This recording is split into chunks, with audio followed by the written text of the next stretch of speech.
Yes, the media once again, the narrow-minded, agenda-driven media in the world of sports has hit an absolute crescendo, an all-time low, flipping, flopping, and how it's so dangerous when we're talking about the W and Caitlin Clark. Happy Thursday, everyone. Rich Quinones here, a Thursday edition of On Cue. Get in early, get in often, keep it respectful, keep it light. And let's talk a little sports. We promise you we will go NFL heavy. I wanted to go NFL heavy today, and then I read the abomination. I read the absolute worst article that basically made me feel stressed, made my shoulders actually, I felt sluggish in USA Today. And not because you can talk about the player, the league. And we'll get into, last night, again, I warned you, Clark was going to pick up another tee. I told you guys this, and I'm getting lambasted with my shorts on it, and you guys still don't understand. I defend her until the cows came home. They got another good win. She was outstanding last night, but that is not the issue on this Thursday edition of On Cue, powered by Play It Again Sports and Fresh Roasted Coffee, and on SR 1029 FM, The Game, and my YouTube channel. Here's the issue. An article prior to last night comes out from USA Today, and this is the danger, folks. This is the danger of the media.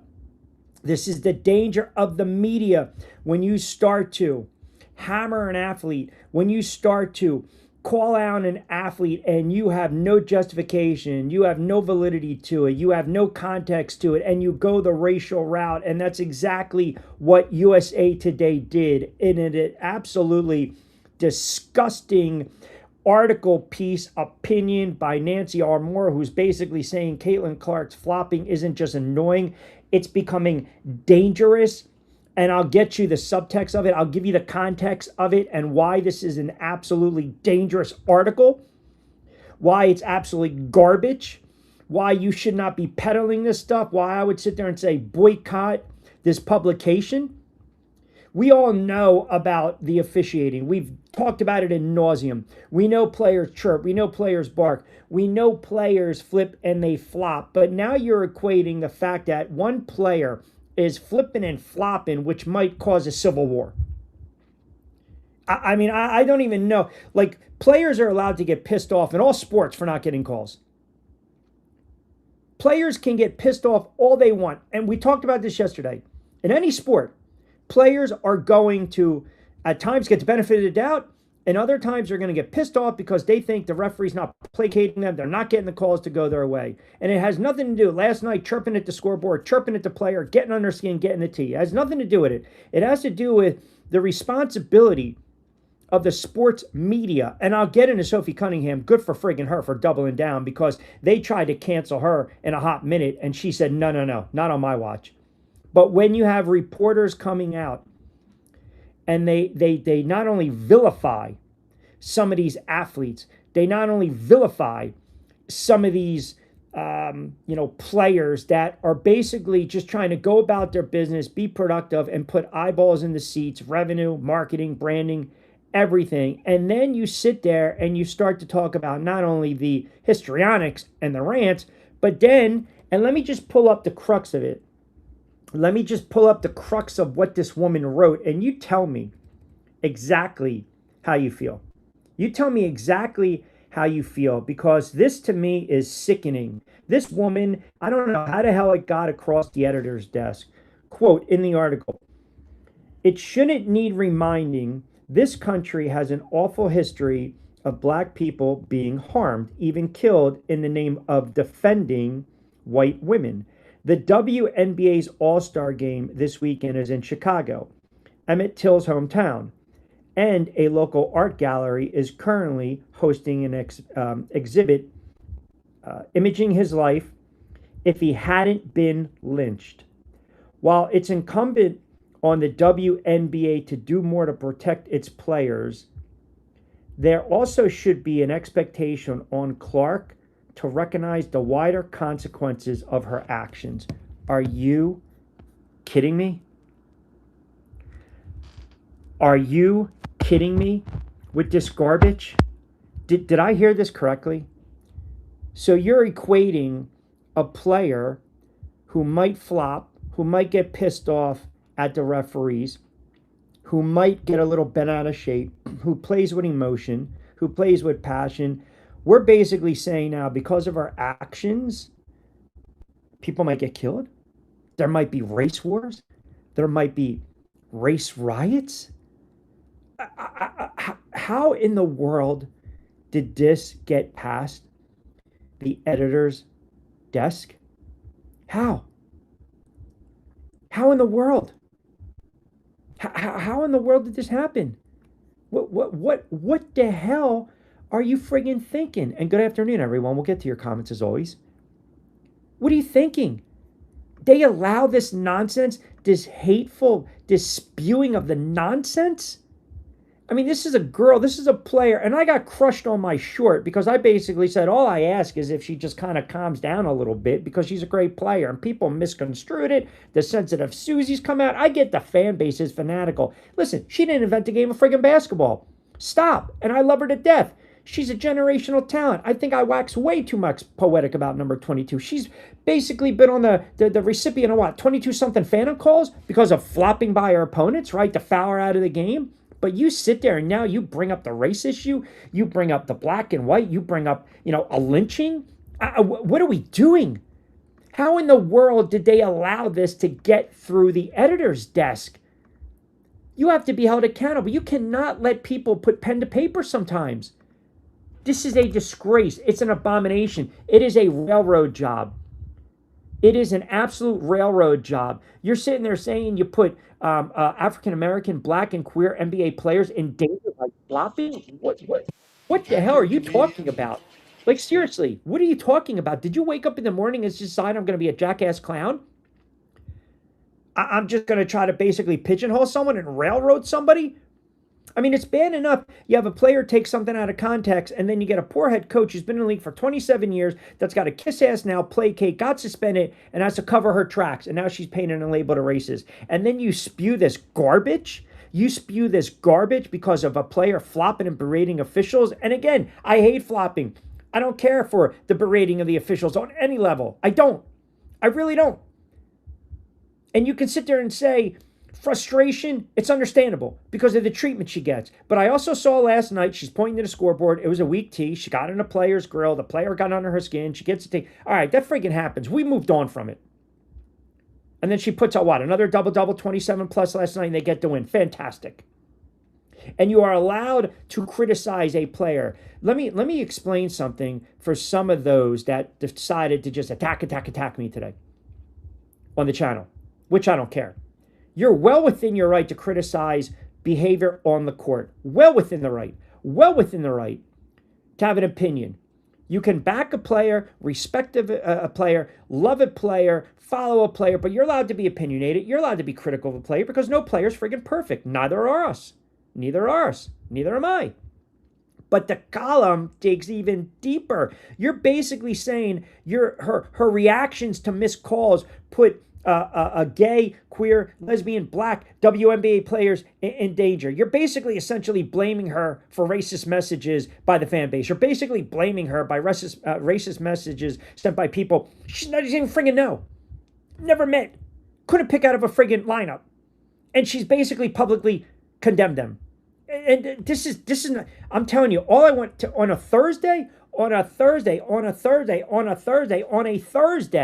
all I wanted to do was come on and talk friggin' NFL. All I wanted to do was talk a little NFL today. And, we got training camps right around the corner, and here we go. And then I read this article, and I am incensed. I am pissed off.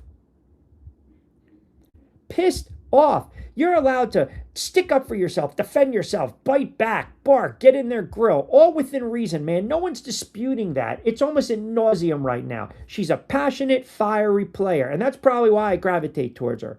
Hopefully it doesn't cost her late in the season or in the fourth quarter or in a game or in a playoff series. I have no issues in that regard because I'll play the clip in a minute where she basically says, yeah, she's got to control her emotions. She actually admitted what I've been saying for how long now? But that's not the issue. The issue is how you allow the media, and I'll get to the media trying to basically cancel out Sophie Cunningham, trying to do the friggin' gotcha moment, which is another friggin' disgrace, and good for her because she put on a masterclass of how to handle these friggin' jackasses, because that's what they are.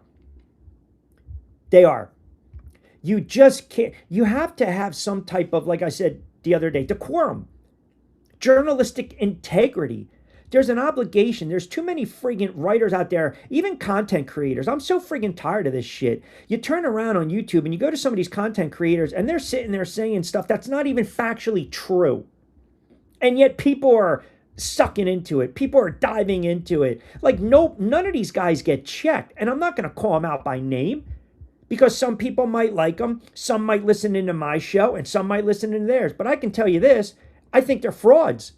When you sit there and say, hey, so-and-so's been fired, tune in, and they're not fired, or they've been traded and they're not traded, that's clickbait. That's clickbait. Don't get sucked into that. She wrote this article knowing it was going to cause an uproar. She knew it was going to trigger people. And I'm not sitting here saying that I'm triggered. I'm pissed off. I'm pissed off because, again, the world is already full of hate. The world is already full of racist, prejudice, bias, nastiness, jackass. And now you've got a publication that is well known and you allow this journalist, not even a journalist, this jackass clown of a person, write this, put pen to paper, and you let it get through the editor's desk to spill that kind of nonsense, that propaganda, and we're okay with it? You got to be kidding me with this stuff. You have to be kidding me. This is the part where I'm all for fans being fans and having opinions and being passionate. Come on, man. But this is utterly ridiculous. Utterly ridiculous. You should know better as a reporter, period. To me, it's fireable. It's fireable. It's disgusting. Retro chimes in. What's going on? Appreciate you guys chiming in. Hello back. I like all the nice little love that we have going on a little bit. Okay, this is good. Jeffo, El Jefe, chiming in as well. Bob chiming in. Appreciate you, brother. Yeah, it's bad, man. You should not allow that to even go to print. You shouldn't. You shouldn't allow that to even be published because it's spewing hate. It's not factual. That's more dangerous. You want to criticize a player, an athlete for how they act on the field or their performance on the field, have at it. And by the way, this is a white journalist, quote, a white reporter, just to let you know. But there was that paragraph I read, it might, that's a serious problem. Like, that's, you know, there used to be an expression I used to hear within my circle, like when some of us would kind of go like, you know, batshit crazy or have like a moment, right? You know, we have a moment of madness, we would say. We'd always kind of turn around and check each other and say, whoa, put the cuckoo back on the clock. Like, this is one of the most vile, disgusting piece of shit articles I've ever read, because you know what it does? This writer, I don't even know if she's human. It's basically now, it's planting the seed where now there can be violence against a player and her fans. And it's not a stretch. It's not a stretch. Like, anyone that allowed that to be published, anyone that signed off and said, tweet that shit out, let's go, let's get clicks, you all need to be fired. You all need to be fired. And oh, by the way, if you're not fired, I would lift all your friggin' media credentials. You've lost the right to cover sports. You've lost the right to cover sports. You are what is the problem in this world. You have friggin' shit for brains. You are dangerous. I don't want you near my sports teams. I don't want you near my athletes. I don't want you near, you know what? Like Mush said, stick them in the friggin' bathroom. Lock them up. It's utterly ridiculous. It's beyond a jumbled mess. And it's clicked, and we're talking about it, but we're talking about it for the wrong reasons. Again, we're all for having an opinion. We're all for being critical. I told you, I put a short up, and I basically said, hey, she just needs to kind of tame herself a little bit because she's a target on the back. Oh, my God, the friggin' fan base and the sensitive Susies came out of the woodwork. Have at it, man. But what I said is the truth. I'm not going to spew the nonsense. I back it up. with stats and facts and analysis. How do you substantiate this? What kind of crazy is this? You're saying because a player flops, all of a sudden now she's putting African-American black players and lesbian players in harm's way. There could be violence against them, in jeopardy, when yet you're basically inciting possible violence against a friggin' player. Oh my God, you tone-deaf friggin' unbelievable. I can't, guys, I can't do it today. I can't take it. I can't. It's embarrassing. We should not be at this point anymore. Bob chimes in. Fans can be fanatics, but that's right, as fans, as long as they're not physical, harming people, let them be fans. I'm all for it, man. Fans are fans. Fans are fans. She's a white reporter. No disrespect. No, you're good. She was a white reporter with an agenda. Just like the reporters yesterday who were trying, again, to get on Sophie. Period. I mean, and she didn't budge. She didn't budge. She didn't crack. She didn't wilt. She stood by her friggin' convictions. And that's what you want in life. Opinions are great. Passion is great. We watch sports. We love sports. We're passionate about sports. We get fired up watching sports because we are invested in fans. But when I watch sports, here's the problem, man. And this is me. And maybe I'm off. I don't know. You guys tell me. I don't see black or white. I don't see gay or straight. I want talent. I want to enjoy it. I'm not going to sit there and say, because a player thinks like this, you need to go out of your way and hurt them. Or because a player might think like this, you shouldn't be a fan anymore. You're all entitled to your opinion, man. That's what makes this country great. It's free will. Think the way you want to think. But I'm telling you, there's a level of stupidity and a level of friggin' stupidity that goes beyond dumb. And this is it.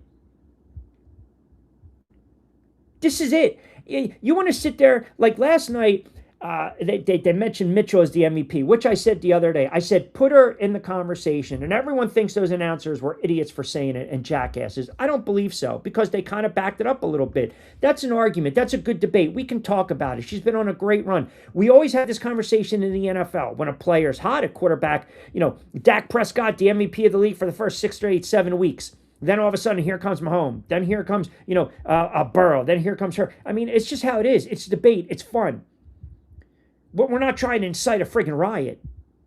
We're not trying to say something on the air or, tweet something out that, makes a fan base want to go after a player, or other players in these leagues sit there and try to hurt someone. I mean, I am so friggin' tired of this woke sports nonsense and this friggin' insanity, man. I am so tired of walking on eggshells. I am so tired that, God forbid, if you say the wrong friggin' thing, someone's going to go out and try to cancel you. And I am so tired of some of these just jackass clowns not being held accountable for spewing hate. That's what it is. It's hate. It's divisiveness. Yes, I know, Bob says, Q, we can't sit there and say in one breath, there's a difference between having an opinion and then just basically walking around through life being a fool, right? A dangerous fool. The most dangerous person, a fool with a cause. That writer is a fool. That's dangerous. That should not be allowed. It shouldn't. It just shouldn't. I mean, are we kidding me? Well, obviously, the editor thought people would have a reaction like yours and said, roll the press. It's not. But Bob, here's the thing. It's beyond a reaction. It's not acceptable. That's a problem. Because I'm telling you right now, people will stop reading that junk. A reaction is one thing. But now, for me, for a person who's been in media for 25 plus years, that I've written for publications, I've written for online publications, I do radio, I do content, I've worked on TV in front of the camera. This is just not me popping on a YouTube channel and creating out of a whim. Okay?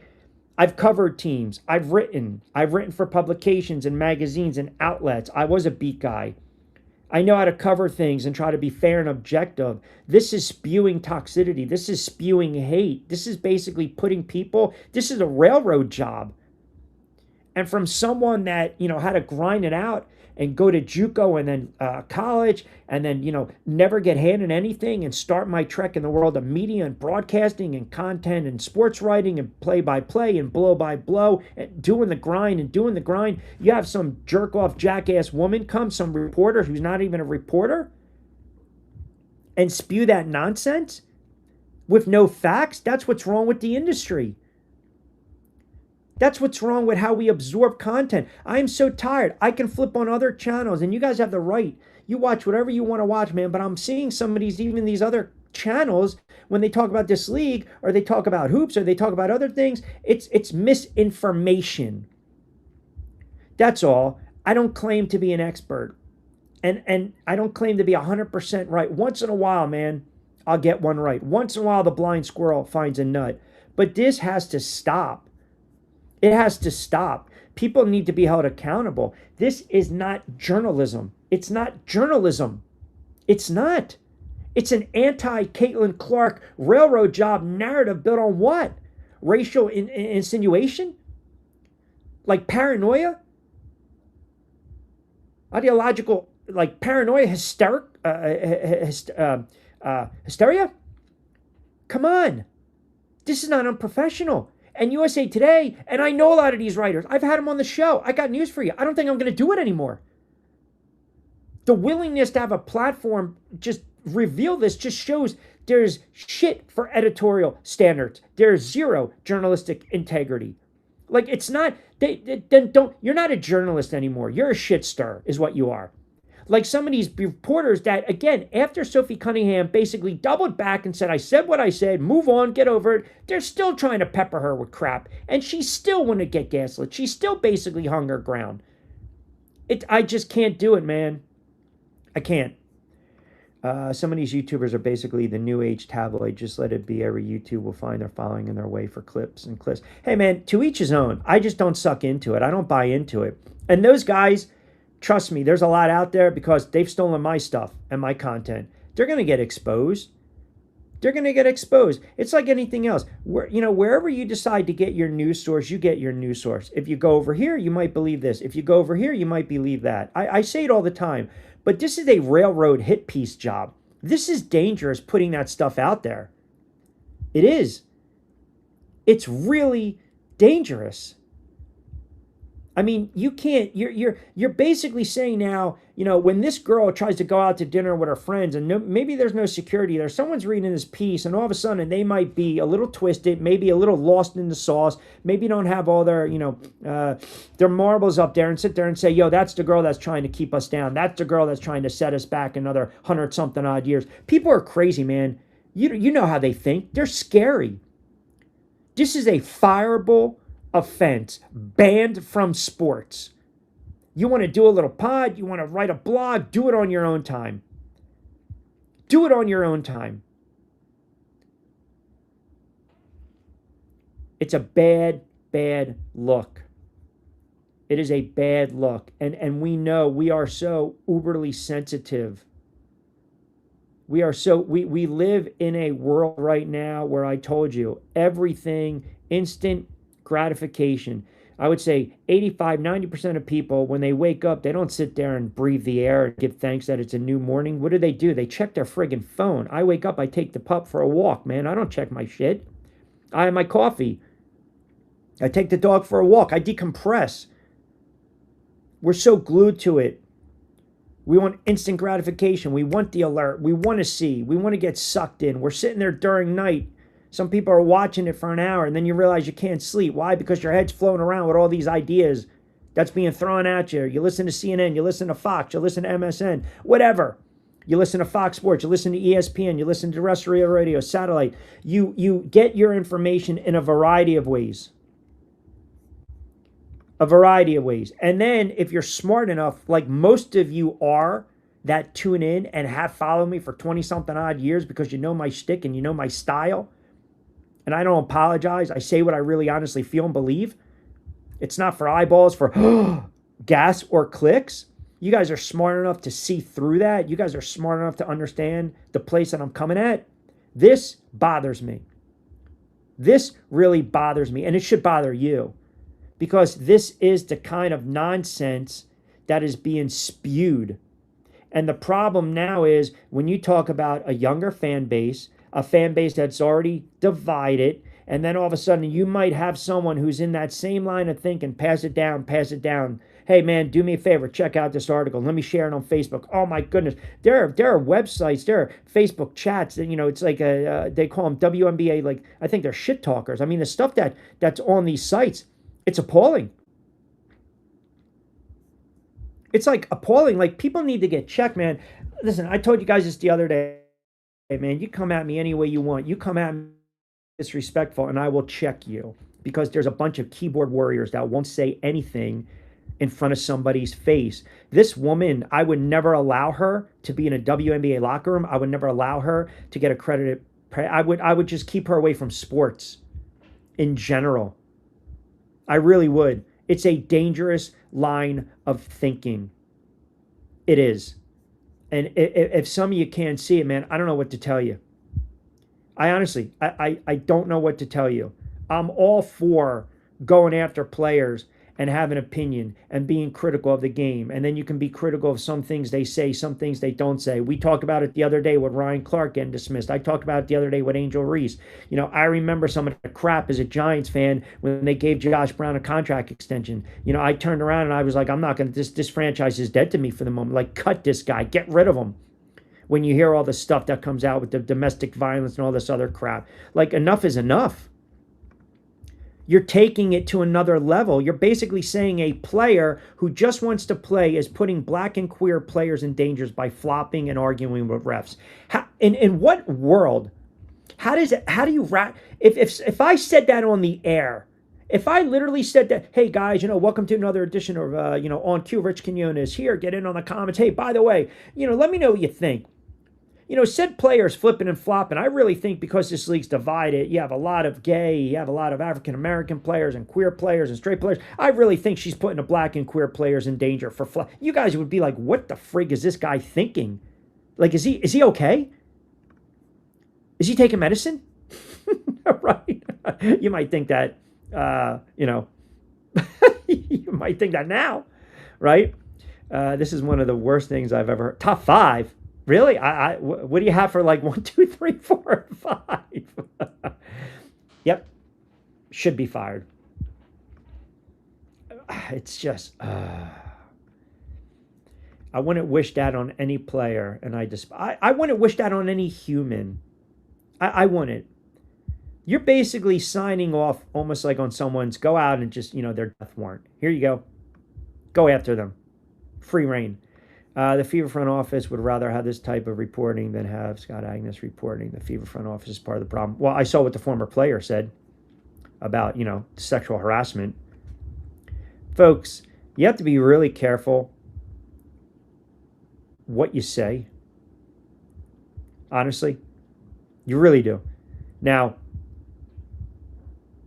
I have been accused of firing first and then watching, or seeing where the bullet goes. My father used to say when I was on the radio, many years ago when I was starting out, you can't be a loose cannon, right? But I like this platform because we are free to express ourselves, right? And there's no recourse as long as we're respectful.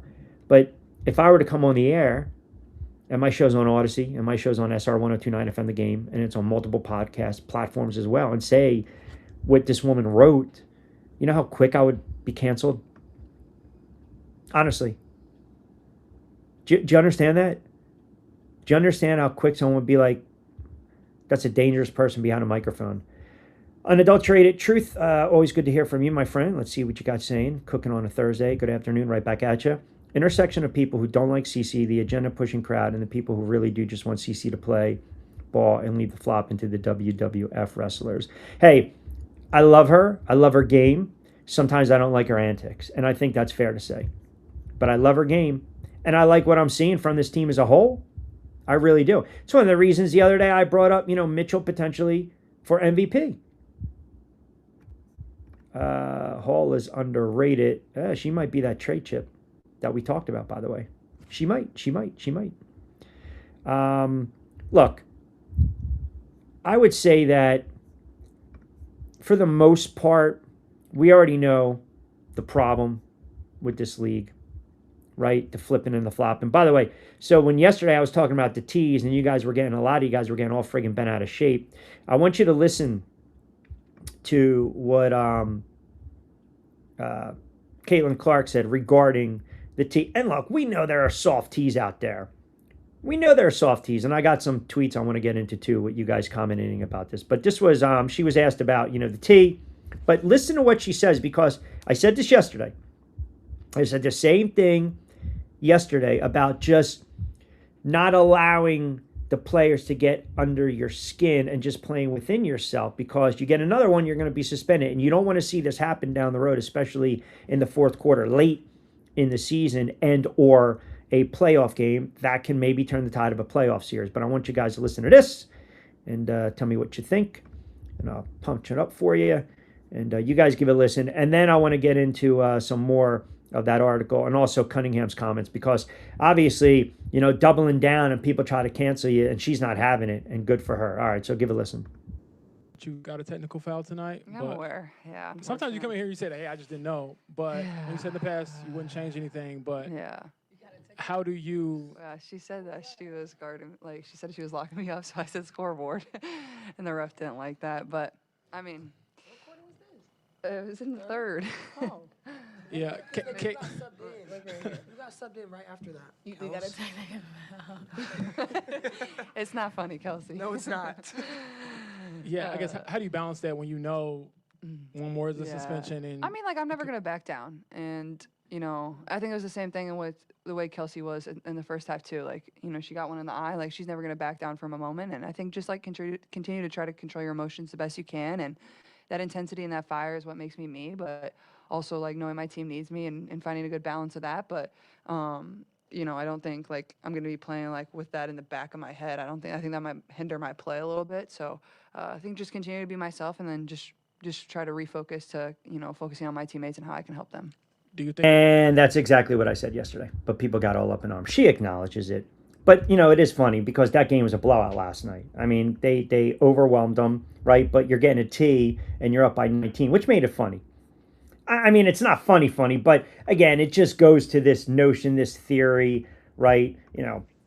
Thin skin, ticking time bomb, blah, blah, blah, blah. But all in all, listen, this is a hot team right now. It's a hot team right now. They put up a $123 against a bad team last night, and they put them away early. That's what good teams do. They were up 10 after one quarter, and that's all you can ask for. You want teams, if you're going to be taken serious in any league, man, you take care of business. And they did last night, and everyone had a hand. Boston played well. Mitchell had 23. Clark had 27. For people that were commenting the other day, by the way, I don't know where my guy is, Pete DeTroll, talking about, Clark came in from downtown. What was she, 5 of 8, 5 of 9? She hit her first 3, 4, 5 from beyond the arc. But, again, point is, she knows there's going to be the target on the back. But, man, you cannot have this type of nonsense. You can't. You can't allow people, and the way they're covering these sports, enough is enough after a while. Don't throw shit out there just to see if it sticks. And I'm really surprised, too, when I look at some of these other, quote, creators and some of the content, how some of them don't even fact check some of these guys. They don't even fact check them. They just basically, yeah, man, have free reign. Go ahead, say whatever. I can't believe it. She got traded. Oh, she got fired. When did that happen? Do you have an alert? Do you go online? Do you check stuff out? Joe D in Summers Point chimes in. I can't believe the writer reporter actually was allowed to print that. It's not about, again, it goes through the editor, man. It's got to get passed through the editor. The editor checks that. There was no fact check in this regard. It was go get the clicks, go get the eyeballs. And it's created a firestorm. It's created a firestorm. But you can't tell me that a player has to, what was it? Hold on. I printed, I didn't print it, but I made a bullet point of it. So she declared early on that Caitlin Clark and her enablers must take the rest of us for idiots. So she mentioned the incident with Chelsea Gray, because everyone thinks that had to be an Indiana fan, which apparently, from what I read, wasn't. It doesn't matter. And then another involving Stokes is proof that Clark exaggerates contact, creates false narratives about opposing players. Okay, in layman's terms, follow me with this. You watch these games. You watch the NBA. I'm a Knicks fan. I love Jalen Brunson. Knicks finally win a championship after 53 years. I can die today a happy man for my Knicks. Thank you very much. 73, no more drought. People can't stand, if you're not a Knicks fan, Jalen Brunson. People don't like SGA. People don't like what? They don't, Embiid. Because now the narrative, when you watch, and if they fall, and if they're really legit fouled, the narrative already has been created that they flip, they flop. Now you turn around, and if, I don't know, insert player keeps defending Brunson tightly, and Brunson keeps flopping, then she's basically saying now that player is going to be tarred, the opposition, of being a dirty player, a physical player. So she's basically, it's everything's reactionary, domino effect. So Caitlin Clark flips, she flops, and now that player's a punk, a thug, and dirty. She flips, she flops, she berates the officials. Now all of a sudden she's putting these other players in harm's way. Wow. I mean, the Gray play, she didn't go to the floor until after the whistle, right? That's the narrative, right? As the Gray play, right? Pointing out she didn't go to the floor until after the whistle, which she was, quote, pretending to be hurt, which is another jackass comment I hear from people that comment in or text in. They're basically saying the player creates an injury out of the sky, manifest an injury. It's utterly, it's just enough is enough. I don't even know what to say anymore. The media is dangerous. They are trying their damnedest to just cancel whoever they don't like, to just ruin whoever they don't like. I told you this the other day. I like Angel Reese. I don't like how she acts and her line of thinking, but I can appreciate her toughness, and I know she's turned into a better rebounder. I'm not talking about her game as a whole. I had a major, major problem with what she did, how she handled it, and the fact that she controlled the narrative. She can learn a lot from listening to Cunningham. Because when you sit there and say, I'm only going to answer this once, I can't follow up. What are you hiding? What are you protecting? Are you not prepped? Are you not educated enough? Can you provide more context, more depth?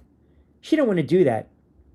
But then you listen to Cunningham the other day, and I'm going to play that clip in a couple moments because it's a long one. And they tried their damnedest to twist her up. They tried so hard to get her to just get tripped up, to fumble the words, to say. And you know what? Credit to that kid, because she sat there and she said, hey, I said what I said. Deal with it. And she explained herself in an intelligent fashion. She conveyed her words with respect and intelligence, saying, hey, I love everyone, but this is where I stand. And they tried their damnedest. They tried their damnedest to ruin this kid. And she hung in there and she held her ground, and it was a masterclass. Shame on the media. Shame on this reporter from USA Today. Shame on some of these WNBA pundits who actually think they really care about the sport or the league, because they are trying their hardest. They are trying their hardest to paint certain pictures, certain players in a nasty, nasty light. And that is a major gripe of mine and a major issue.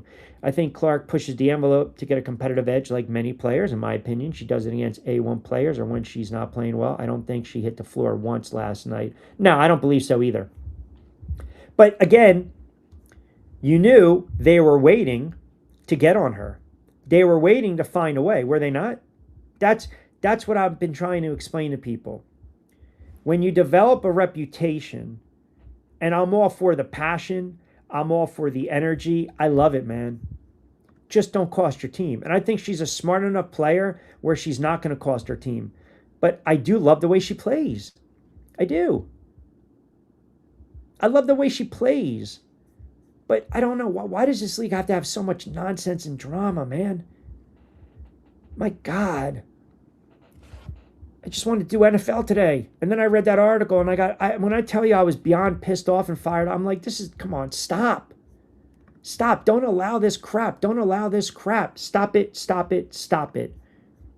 We don't want to hear it anymore. We don't want to see it anymore. We don't. Major, major, major problem. And sometimes you got to call them out. You got to call them out with this. You do. And I'm telling you, I wanted to come on and talk about the game. I did. I wanted to talk NFL today. I wanted to talk about LeBron watching the kid from social media posting something about LeBron in Miami. But when you have a story like this, when you have a reporter, I don't care if the player was white, black, yellow, green. I would still rail on this reporter. Don't get it twisted, man. Don't get it twisted.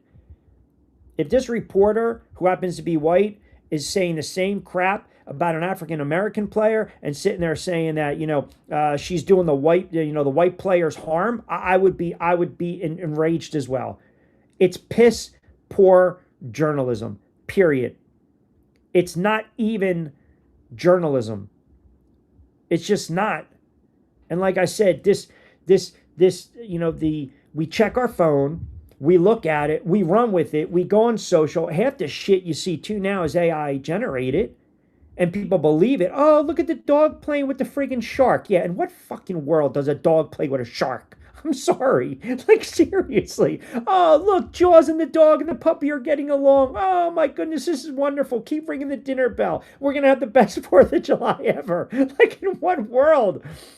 In what world? People believe stuff that's just not even believable. Like, I like to go outside. The grass is green. My sky is blue.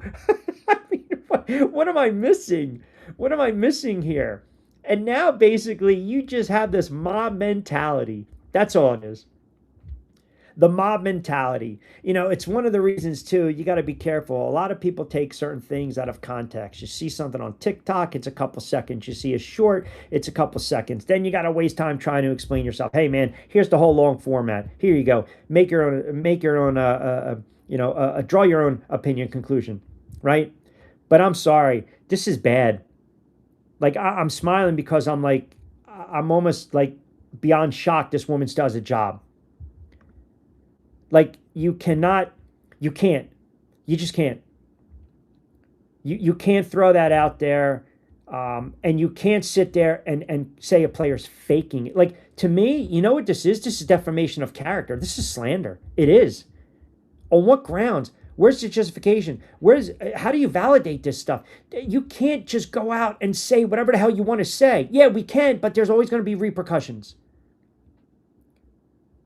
Referees miss calls. Sometimes she gets calls that are missed. Some players get a lot of calls. Some players don't get calls. We see it in the NFL. You can't touch Patrick Mahomes, period. But what does Patrick Mahomes do? Patrick Mahomes now has decided, instead of me running out of bounds when I'm scrambling off tackle to my right, I'm going to try to pick up a couple more yards. So when he stays in bounds, guess what?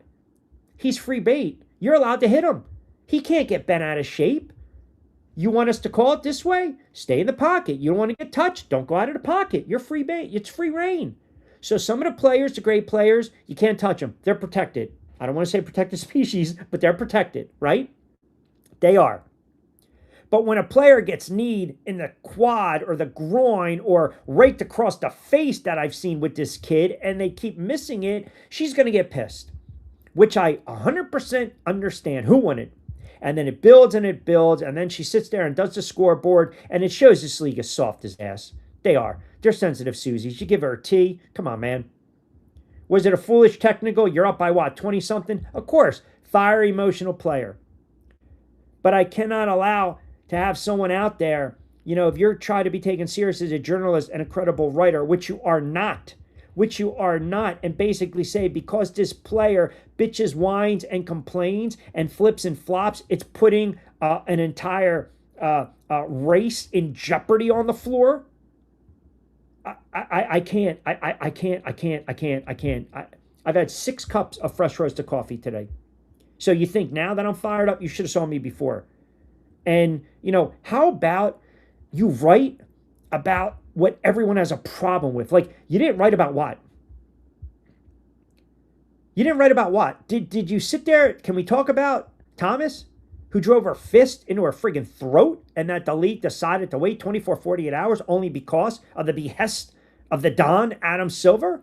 You know, they didn't call a foul, but you review the play afterwards and you assess Thomas a flagrant 2. You suspend her for 1 game for recklessly making contact with the throat. I don't know how my throat met your fist, but hey, here we go.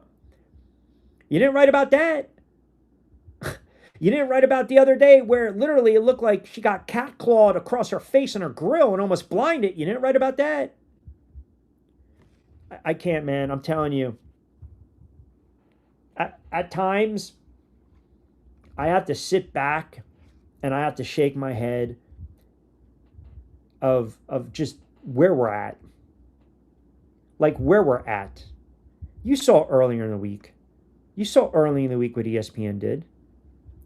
ESPN is basically trimming the fat. ESPN turned around and they got rid of some good people. And then let's just call it for what it is, man. They got rid of some people that might be very astute and have an opinion and good analysis.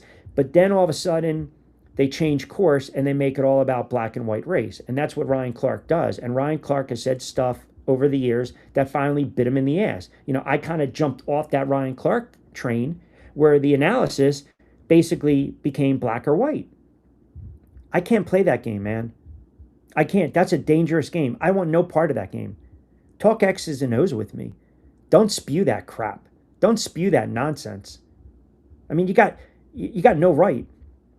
You got no right. So they decide what? Here we go. Get them the hell out of there. And look, eventually, the chickens and hens are going to come to roost with some of these other talking heads. There will be a day Stephen A., even though he makes his $100 million and $36 million from satellite, and/or Pat McAfee. Remember the stuff they pulled? Pat McAfee? I mean, about that college kid? Defamation of character, slander? There's going to be a day where they will say something that they can't walk back. This woman put something out there in print, in publication, online. She's not going to be able to walk it back. She's not. And I know I see you guys. Yeah, look, security, we get it. But everyone can be gotten to, as we know in this world. Period. Right? You know that. Fortunately, information has gone out of control. Trump and his fake news antics have led to floodgates open for everyone left and right. Listen, it's where you hang your hat, though, too. Where you watch the news, man. Where you watch the news. You know, I can give you a spin on the MVP debate. I can give you a spin on the NFL like no other. But then you might turn around and listen to someone else, and they might have a different viewpoint. They might have a different opinion. They didn't think, Q didn't bring that up. But this guy did. And there's nothing wrong with that. But you also have to add some context. You know, common sense. This is not journalism. This is very dangerous for any league.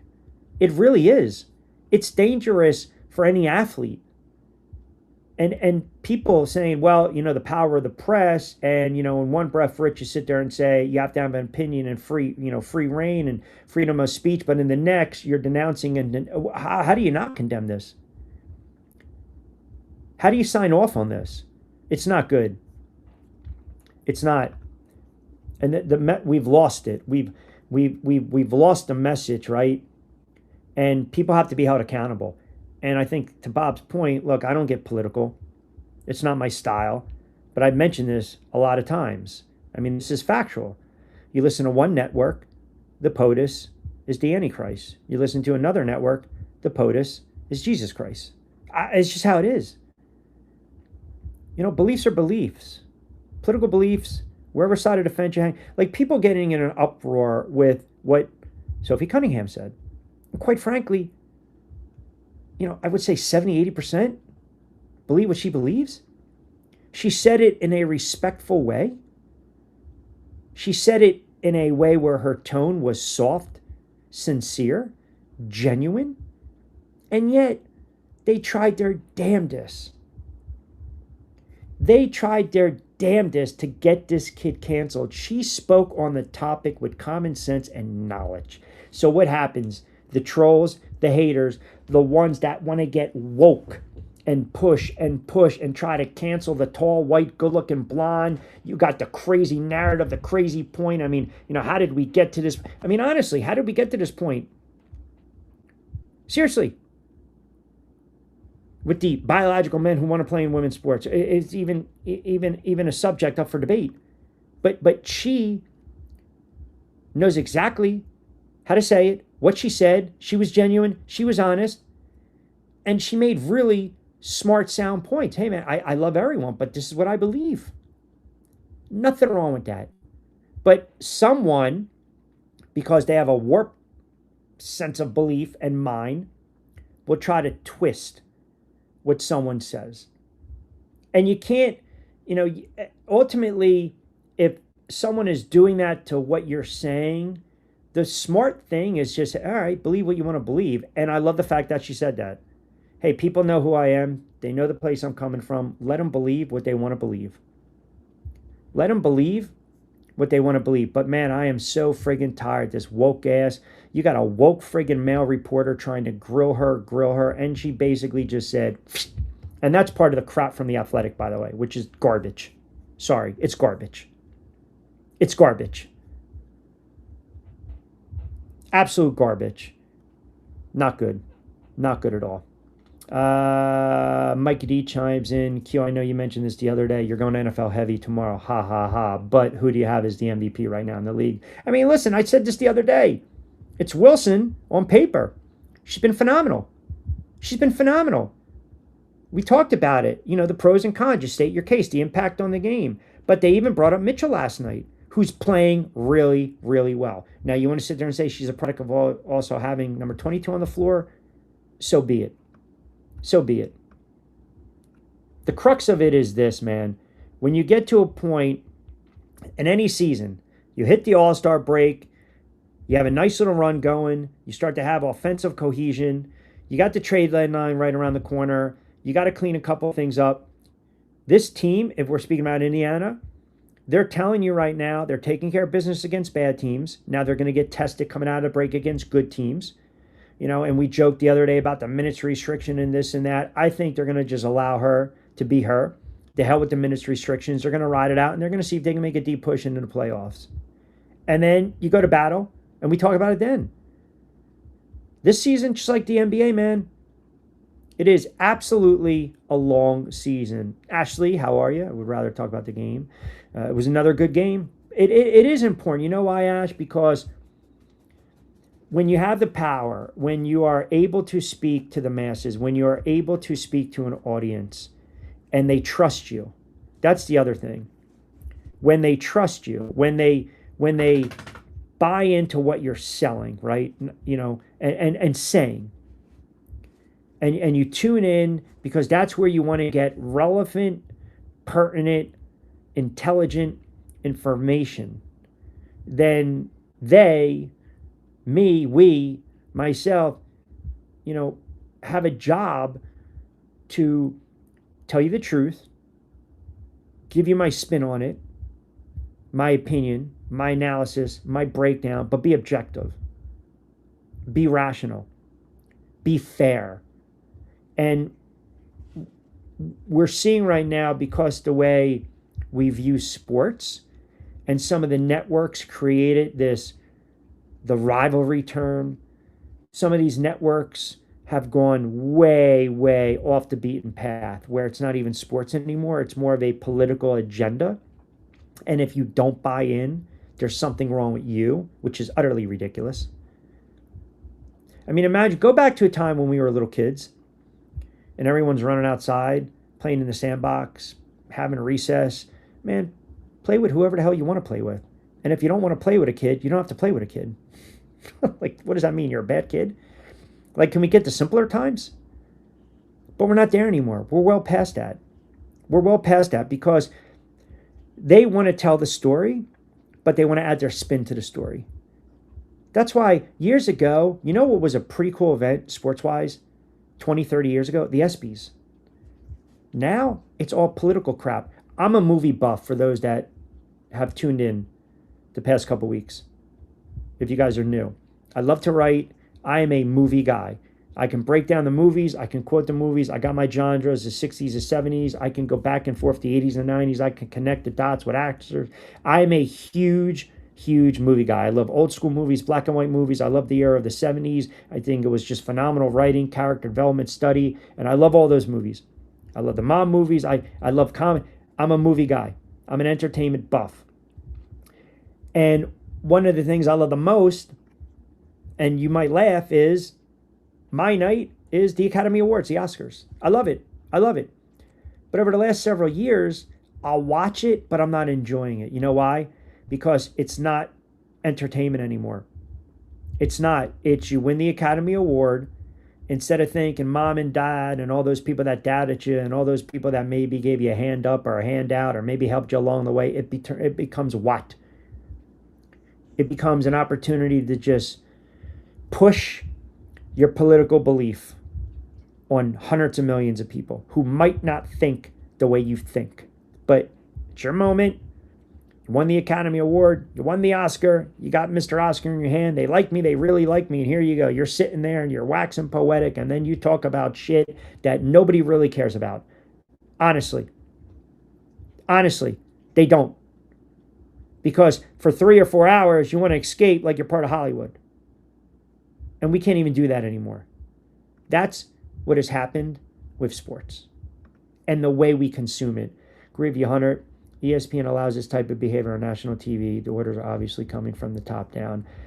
ESPN has a major problem on their hands because ESPN, Disney, Pat McAfee wants to renegotiate. He wants 65 million. Stephen A makes his 100 million. Forget about the YouTube. Forget about the 30-something from satellite.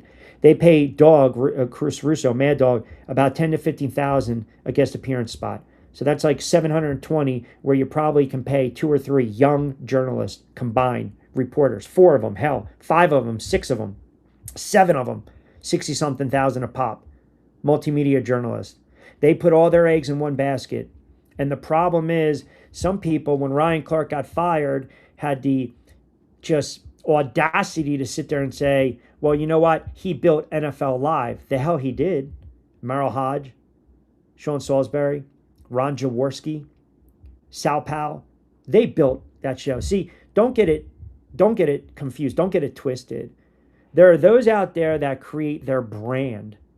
And then there are those out there that are part of a network that allows them to build their brand. Two different things. So to your point, Bob, yes, 100% dead on accurate. But I can tell you this, when they pay out enormous sums of money, see, they want to cater now. They want to placate. They want McAfee, right, who's got his own production company. They want him now, a younger demographic, target audience. Why? College football. That's why he's on the set. I mean, look at Barstool, and whether you think El Presidente is goofy and narcissist, whatever. Look what he's been able to do with content. And he goes out and helps small businesses. And he's beyond astute. The fact that he sells it, gets it back for $1. I mean, he knows what the hell he's doing. And people might not like the style or the content, but it's eyeball driven. It's quality content if that's your shtick, if that's your thing. But he has built a brand unto its own where he doesn't need a network to help him create the brand. That's what I'm trying to say. And the problem now is these content creators out there, especially some of the woke ones, some of them that are sitting there saying, hey man, my first foot in the door is the WNBA, and I know how it's split, so I'm going to appease this one side, but I'm not going to report objectively. That is a major problem. Like I said, we call them shit stirrers. We call them shit stirrers in the business. And they're not credible. They're not credible at all. You can't take it and say, hey man, they make sense. You can't. That is a problem. And like I said, man, I'm telling you, it's bad. It's bad. What do we got here? Did you notice no hub BS last night? Yeah. Bree Turner just come. Yeah, I mean, it's another issue. And it far be it from me to sit there and say when someone should speak on that. That is a very touchy, sensitive subject. It really is. And I'll leave it at that in that regard. I will. But I'm wondering again, the timing.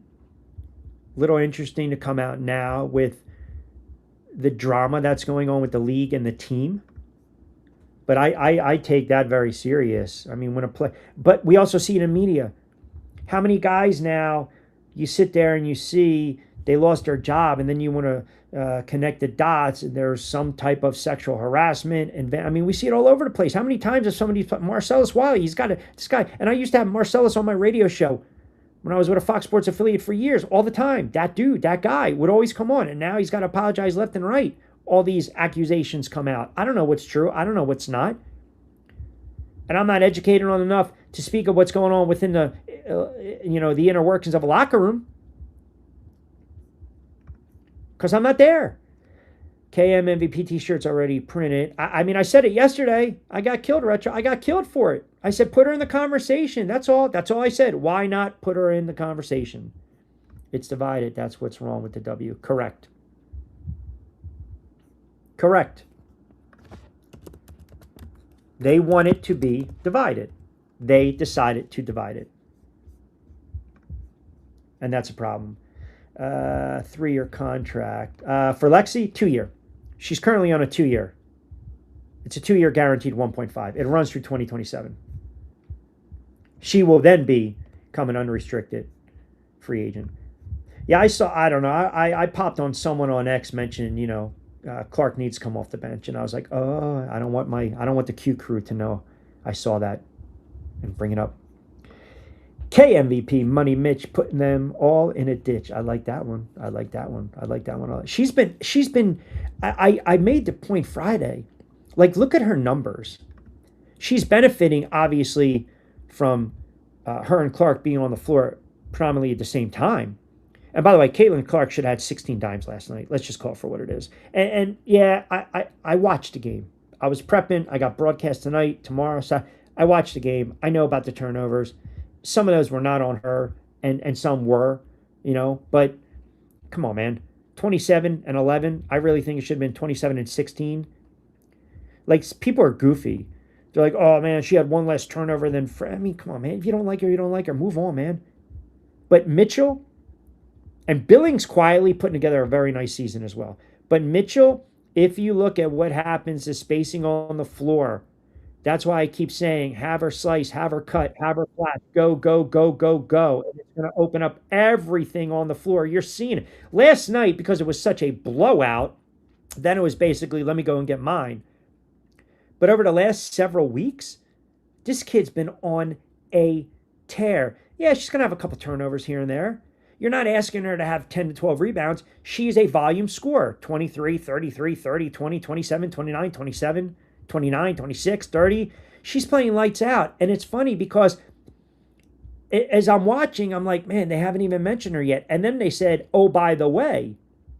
And I also believe there is a bias when it comes to MVP voting in basketball, where if a center is dominant right away, they're going to go the center route, where you look at the guard play and you're like, well, how do you magnify it? How do you quantify what a guard's doing? Wilson's having a phenomenal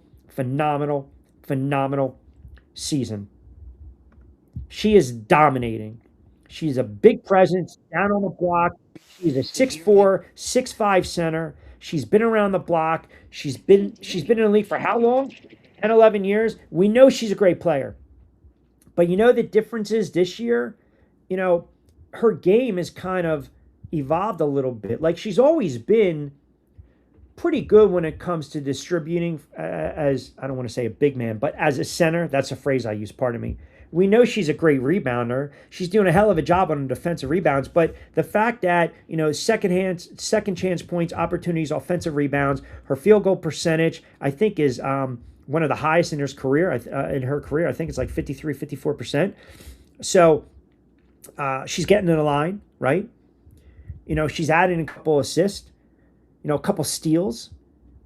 She's sneaky. This is why, the smaller guards, when you go in the lane, you got to be careful where you put the basketball. As soon as they come up, she swipes away. And she's a good defender and a rim protector. And she is a big-time scorer. She's a big-time scorer, man. And she's been on one of these tears where every time you look up, every night, it's a double-double. So if she continues down this path, she's probably going to run away with the MVP award. I honestly believe that. Like, I don't even think it's going to be close. Now, this is where you start to make the argument. You look at the Aces right now, they're 18-8. Let's just say, and Indiana's 17-10.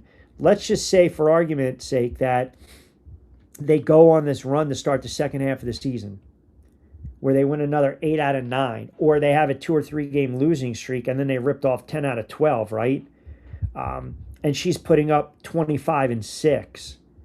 And then the Aces are having some issues here and there. It'll be interesting to see.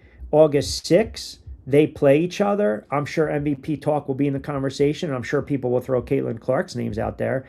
I checked the schedule. They will play one more time. That's it, August 6th. But they have some tests coming up. So depending upon Indiana takes care of business coming out of the break. And oh, by the way, they got 4 out of 5 on the road. They're not the best. I'm sorry. They have 4 out of 5 on the road. They're not the best road team. But if you get the production you're getting from Mitchell, and let's just say Wilson has a couple off nights, and Indiana's on this little run, and the Aces are coming back. It's like the quarterback controversy. The quarterback debate in the NFL last year. Same thing. You're looking at who's playing who, at what time, during the course of the season, and then who's hot late in the season. Josh Allen, Drake May. Well, it's got to be Josh Allen. He's carrying Buffalo. Well, look who the Patriots are playing. And everyone looked at that and said, Drake May is not worthy of the MVP. Second-year quarterback. You saw the progressions. Here we go. They go to the Super Bowl. They get waxed by Seattle. But the kid had a phenomenal season. But I also believe New England had a soft schedule. Every other night you saw Josh Allen had to go in the phone booth and Clark Kent became Superman. But it was back and forth, back and forth. And then Allen separated himself the last couple weeks of the season. So you might get that here. You might get kind of the back and forth. And I'm glad they brought it up because I felt she has not been talked about enough. It's just my opinion, right? I agree. Then again, there's not a harder player in the WNBA. 70 points in the... It was a bad team, but yeah, they went off. 70 points and a half. That was like New York Knickish. That's the way I say it, right? People definitely don't like Angel either. What's going on, Total Strange? I've said this. I like Angel Reese. I didn't like what she did the other day, though. I'm allowed to say that. I didn't like how she handled it. She doubled down. I had a problem with that. She painted that broad stroke, and I think that can be detrimental. That can be dangerous. But she also has perfected her brand. Victim, villain, shitstir. Period. Salute to Sophie. So I want you guys, here you go. I want to, I want you guys to hear something. Hold on a second. Call it a dog in an enduring way is encouraging, but to use it in a derogatory way is not okay. I don't know where we're going with that. I use that terminology a lot when I call games, and even when I break down games, like when I do my overseas pod, my overseas dimes pod, when I talk to international players as well. And it's funny you said that, Total Strange, because I always say there's a difference. DAWG is someone I want in the foxhole. But I'm like, man, they got dog in them. DAWG, that's a good kind of dog. The DOG, aside from the pup that I love to death, my little Kiki, you're right. That's kind of like, man, they're a dog. They're rolling over like a bunch of dogs, like lazy, right? And I get what you're saying. I get it. But no, some of these players, they have DAWG in them. And yeah, some players in every sport, we know. In the NFL, what happens if you're 4-12, you're 5-10 in late November, and it's a shitty game. It's a 4:00 game. The fans, it's raining in Giant Stadium or MetLife. I've been saying it for years, man. That's when players do what? They're thinking about going on the cruises. They're thinking about going on vacation with their wife, their missus, their mistress, whatever. And they roll over like a bunch of dogs. They make what we call business decisions. Business decisions. They don't want to tackle. They don't want to get hit. And that's a business decision because they're already thinking about what? They're thinking about the off season. They're thinking about the off season, right? So I get what you're saying. I'm a dog and you can't teach that, Angel. She doesn't owe an explanation to fans. It's not about, so if we're talking about Reese for a second, it's not about an explanation. If you're going to make a comment, or if you're going to go on, now follow me, just be pragmatic for a moment. If you're going to go on social media and you hear something, you misconstrue it, you're not informed, you didn't really understand the context of it, or you have thin skin and you're a little sensitive, and I think she is. Sorry, that bothers the masses, okay? Because words at the end of the day, they're words, unless they're really doing slander, damage, character, like this reporter did with this article. But back to Reese, if you sit there and you attack a coach, call her a clown, a well-respected head coach, and you don't understand the backstory, and this coach tries to reach out to you and you're not willing to take that call, that shows you're being narrow-minded, you're not being open-minded, and you're being immature, okay? The second thing, or the third thing, or lastly, is if you're doing a press conference, you know you got what you wanted. You got people talking about it. You got the coach suspended. Job well done. Now the media wants to hear from you. I'm sorry. You cannot sit there and say, this is the first and last time I'm ever going to talk about it. It doesn't work like that. Because I believe she was ill-equipped to answer any type of follow-ups. Now, don't take that as, I can't believe you called her dumb or stupid. I don't say that on the air, and I don't believe that. I believe some people are not media savvy. I believe some athletes are not schooled.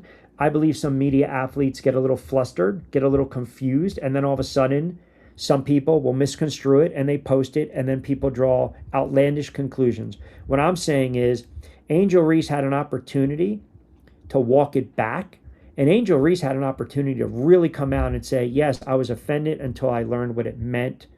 I got a little overboard. I got a little carried away. I apologize to Sandy, and I wish the league would turn around and rescind the suspension. Do you know how she would look right now? Public eye, the perception. Like, that's a character move. That's a sign of growth. That's a sign of maturity. Pick up the phone.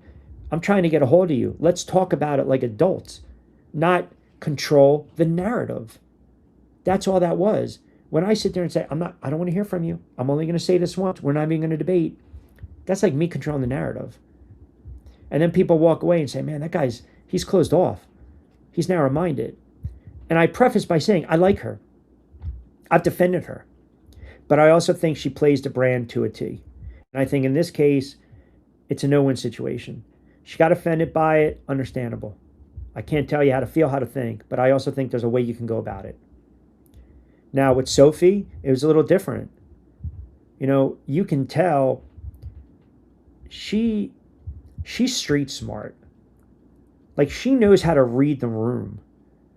She understood that the media, the woke, the ones that are on the WNBA payroll, were going to try to trip her up. And I got news for you. She wasn't having it. She wasn't having it. I mean, she schooled them. She schooled them. It was a thing of beauty. It was an absolute thing of beauty. It's like, you're not getting this one on me. You're not. You're not. They would have said stat padding, but I would have said I brought that. Ash, funny you mentioned that. And I said yesterday, if it's a blowout, she's not going to get a lot of minutes. Either her or Kelsey. But you're right. The drawback is she could have scored 35 last night. She could have scored 40 last night, to be quite honest. But again, you have to think the long game. Right? Would you rather sit there and say she scored 35 but tweaked her ankle late and 20-point blowout loss? That's not helping the team. Like, that's the fine line you walk. And I'm not giving Stephanie White a pass, but that's the fine line she's got to walk second half of the season. And the same thing with Mitchell. What if they start blowing out some of these teams and they continue to score 100 points, a $105, a $110? Now, Clark and Mitchell, if you really do a deeper dive and you look at what they've done this season, that 1-2 punch, and if you go through their stats, their game logs, and obviously you guys are fanatical. You guys watch the friggin' games constantly, which I love and appreciate, and you bring it when we have these conversations. But you can also sit there and say, well, what happens if Wilson struggles, Mitchell gets shut down a little bit down the road, and Clark has a stretch where she does have 35-plus points 6 out of 9 games late, and they win 20-something odd games, and they coast into a play. Like, it's a long second half of the season. Wilson right now, short odds via Vegas, and rightfully so. But Clark can go on a run. Mitchell can go on a run. One of those Buckets can go on a run. One of those players can get cold. And then all of a sudden the odds, minus 250, 350, now all of a sudden, all right, shorter, and all of a sudden I'm starting to close the gap a little bit. And if they continue to blow out teams, they're not going to put up a $123 every night. But if they're beating teams by 17 into the fourth, I mean, is it prudent? Is it smart to have Mitchell on the floor? To have Clark on the floor? To what? Like you said, potentially Pat Stat? This is what people need to really appreciate about Caitlin Clark. This kid is scoring like 20 plus. And she's not playing a lot of minutes. She's not.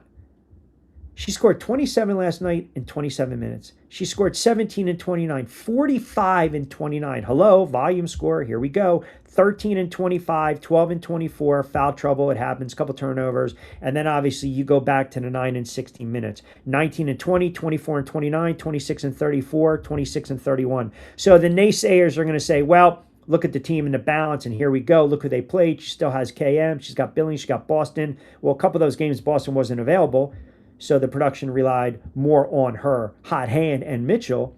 So there's always going to be the doubters and the naysayers.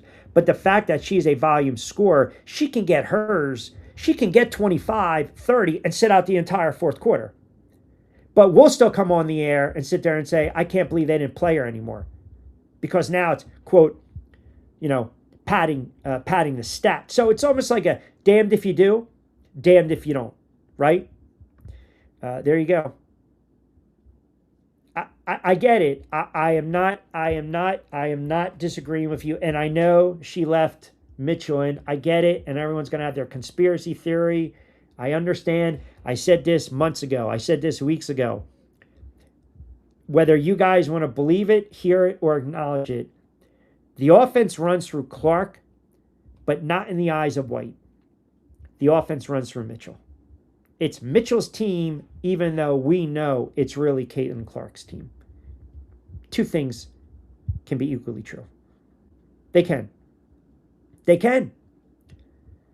But I'll tell you, man, if she gets pulled and she's got 35 with 10 to go in the fourth, keep her out there and get to 40. How about that? Can we do that?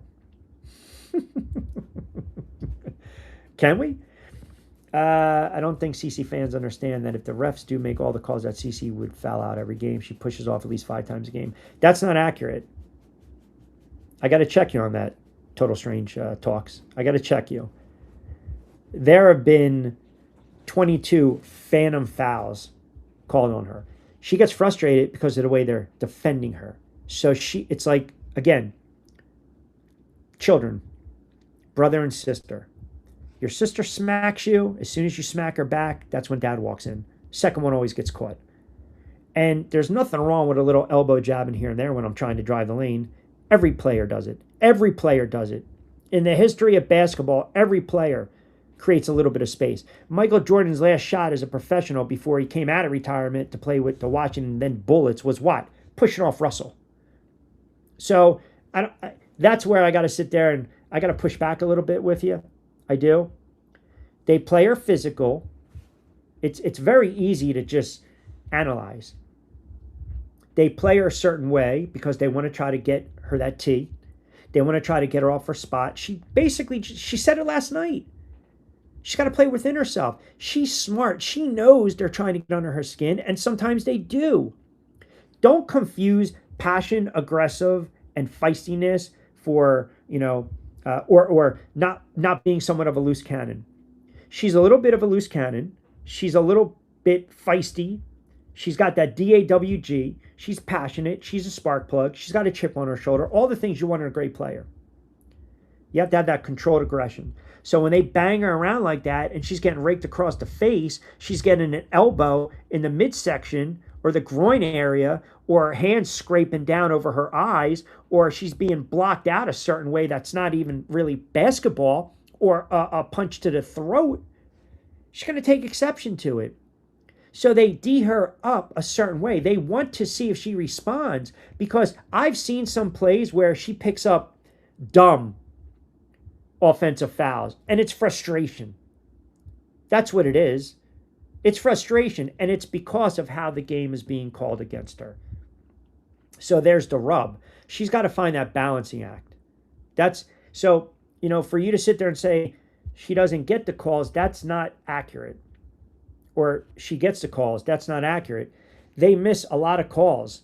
The league as a whole misses a lot of calls on their star players, but it is very pronounced. You can't have a player have an easy lay-in, and then, you got weak side help and they scrape across her face. I go back a couple weeks ago or a couple games ago, that was clearly a little hoop and some harm. It was a gorgeous basket, right? Contorted her body, layup, count it, bucket, hit the line, 3-point play. They didn't call it.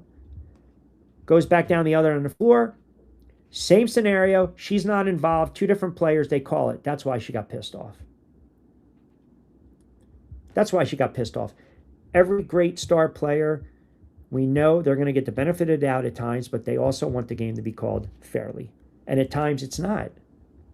It's not. And the other thing is this.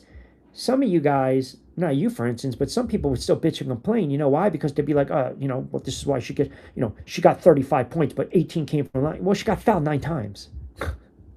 Right? I mean, come on. She would also have about 20, there you go, 20 fouls called against her if the fouls were called correctly. The league as a whole stinks. It does, especially when it comes to officiating. It's bad. It is. I mean, it's like, pointing is now, hey, Bob, knock it off. Oh, by the way, it might be derogatory, but you can't profit off of it, according to WNBA. All right, I want you guys, it's 4 minutes. I want you to listen to this. I want you to hear a masterclass on how to handle the friggin' woke media. We have to preach. We got to speak the truth. But this is the media trying to go after Cunningham yesterday prior to.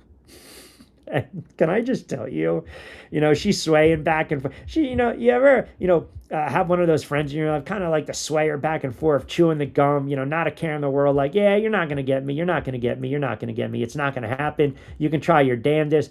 You're not getting me. You're not getting me. And kudos to her, because she stuck and she would not give in. But I want you to hear a few of this. This is yesterday, obviously, on our comments in the ESPN article, but it just shows you, man, reading the room and reading people and being street smart. It's a master class of you are not going to get me. On that same vein, in that story with ESPN, you talked about wanting to protect young girls who shouldn't have to go against biological men. Just can you expand your viewpoint on that? I mean, I think I said what I said. I think it's kind of common sense. And I think I'll always believe in that. I think it's really important to protect children, and that's little girls who are also involved in that category. And so I stand on what I said, and I always believe that. Yeah. Do you see your advocacy on that, like, taking any form going forward? I don't know. I'm not a very political person, but I do have beliefs. I have morals, and I'll always stand on those and be true to who I am. And I think people are going to take it how they want to take it, but I've never even really said anything about that. And so when it comes just to protecting young girls in sport and women in sport, I feel very strongly about that. I think that's why you have Title IX. That's why you have some of the greats in women's sports. If Title IX and women's sports weren't protected, then you wouldn't hear about any type of women in sport. And so I think in the future, it's just really important to protect. Do you think, I guess, along the line like that, it goes against perhaps, some people might say, hey, for the trans community, this could be something that could come back on us or be targeted against us. Like, how do you, I guess, view that sort of critique? Like I said, I extend love, and I don't dislike anyone. Like, I think there's room for absolutely everyone here, and I think there's room to love everyone. And I truly think when you get people in the same room and you have conversations, you actually have a lot in common with a lot of people. And so I'm there to love, but I'm also there to love biological women, and I think that there are rights that need to be protected. And like I said, I'm going to stand true to that. I'll never falter in my beliefs in that, but I have never once said I hated the trans community. Like I said, I think there's space for everyone. Right, and then they just talk about a little bit of game, but there you go. And by the way, are we throwing Bible verses on the air today? Am I missing something? Q Crew, am I missing something on a Thursday edition on Q? Rich Quinones is here. Like, comment, subscribe to the channel. Am I missing something? I saw in the chat someone tweeted at me, "What's going on with the Bible verses on the show?" I don't know. I haven't checked, but that was Cunningham standing her ground. By the way, so how about this? This is what happens. You play with fire, and you're going to get burned. So the reporter, Nancy Armour, came out with a statement, okay? This is from USA Today, sports columnist Nancy Armour, Arm Jackass. In my recent column, I made an artful comparison with the murder of Emmett Till. I intended to connect the issues the WNBA is currently facing with its All-Star game being hosted in Till's hometown of Chicago. I obviously did not provide enough context for that. This is me talking right now. No shit. Now, back to her. However, the point stands. Oh, the double down. This is not blackjack. There is a history in this country of perceived threats to white women being weaponized against African Americans and the danger that poses to black players in the league. Players have been abused online and have reported receiving death threats. That has to be taken more seriously. I sincerely regret that my lack of appropriate context is overshadowing that important conversation and the action that needs to be taken by the WNBA to address it directly for the benefit of all players. Now, I went to junior college and I went to a liberal arts college. So this is your classic. I got an education, mind you, but I'm more street smart. I hated college. I hated studying in books. This is your non-apology apology. I said what I said. Get over it. And oh, by the way, this is also, I'm sorry if you were offended. Here's my comparisons, but here's why I'm right. It's really not about anything else that I'm sorry about. And now you're basically just throwing friggin', just gasoline on the fire. Whatever happened to taking responsibility for your actions? Like, if I go back, the players have been abused online and reported receiving death threats. That has to be taken more seriously. Then that should be the crux of the article. Not because of players flopping or berating referees, that these players now, gay, lesbian, African-American players, because of Caitlin Clark's alleged flopping or berating the officials, that some fan base is going to be incensed and attack these players online or go after them, or they are now vulnerable. I just... Sickening to allow this stuff. Again, it's all the doubling down. Oh, the doubling down. Just doubling down on stupidity. I know you guys are throwing Bible verses today. Where we go with the Bible verse? I don't know about that. A foul is a foul, no matter who's doing it. Agree. Even if they called landing zone infractions, they would have at least 9 free throws in a game. That's a big one. Correct. Retro, same thing. If you're 5 feet away, not blocking a 3-point shot, so don't get in the landing zone. I hate that rule. You know, it's funny too because the games they don't call that a lot overseas in the leagues that I call. They call it stateside.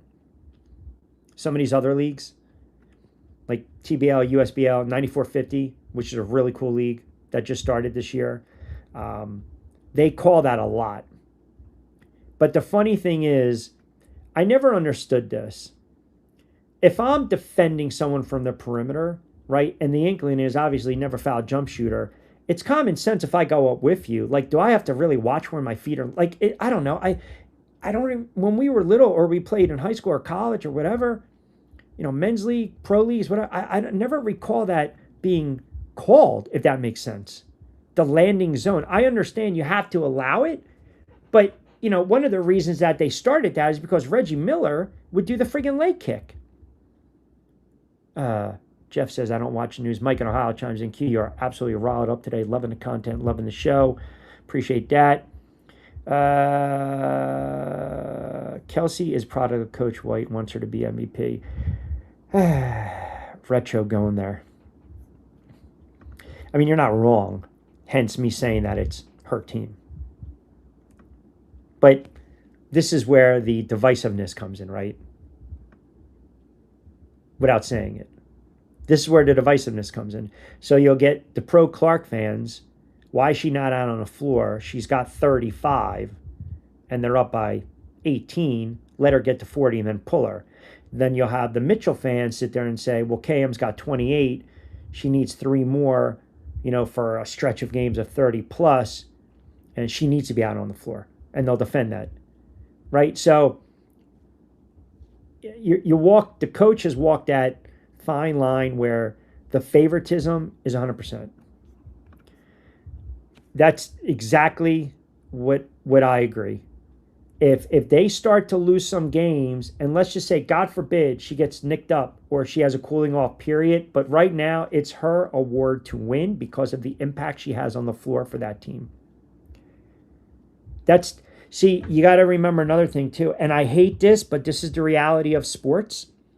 When you have 2 great players on the same team, the old adage, the old days was, okay, the reporters, the journalists, the beat guys, they're going to do the voting.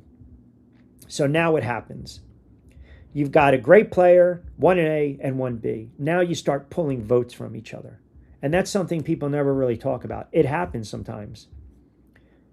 Because Clark is a great player, right? Transcendent player, generational player. Mitchell is having a phenomenal season.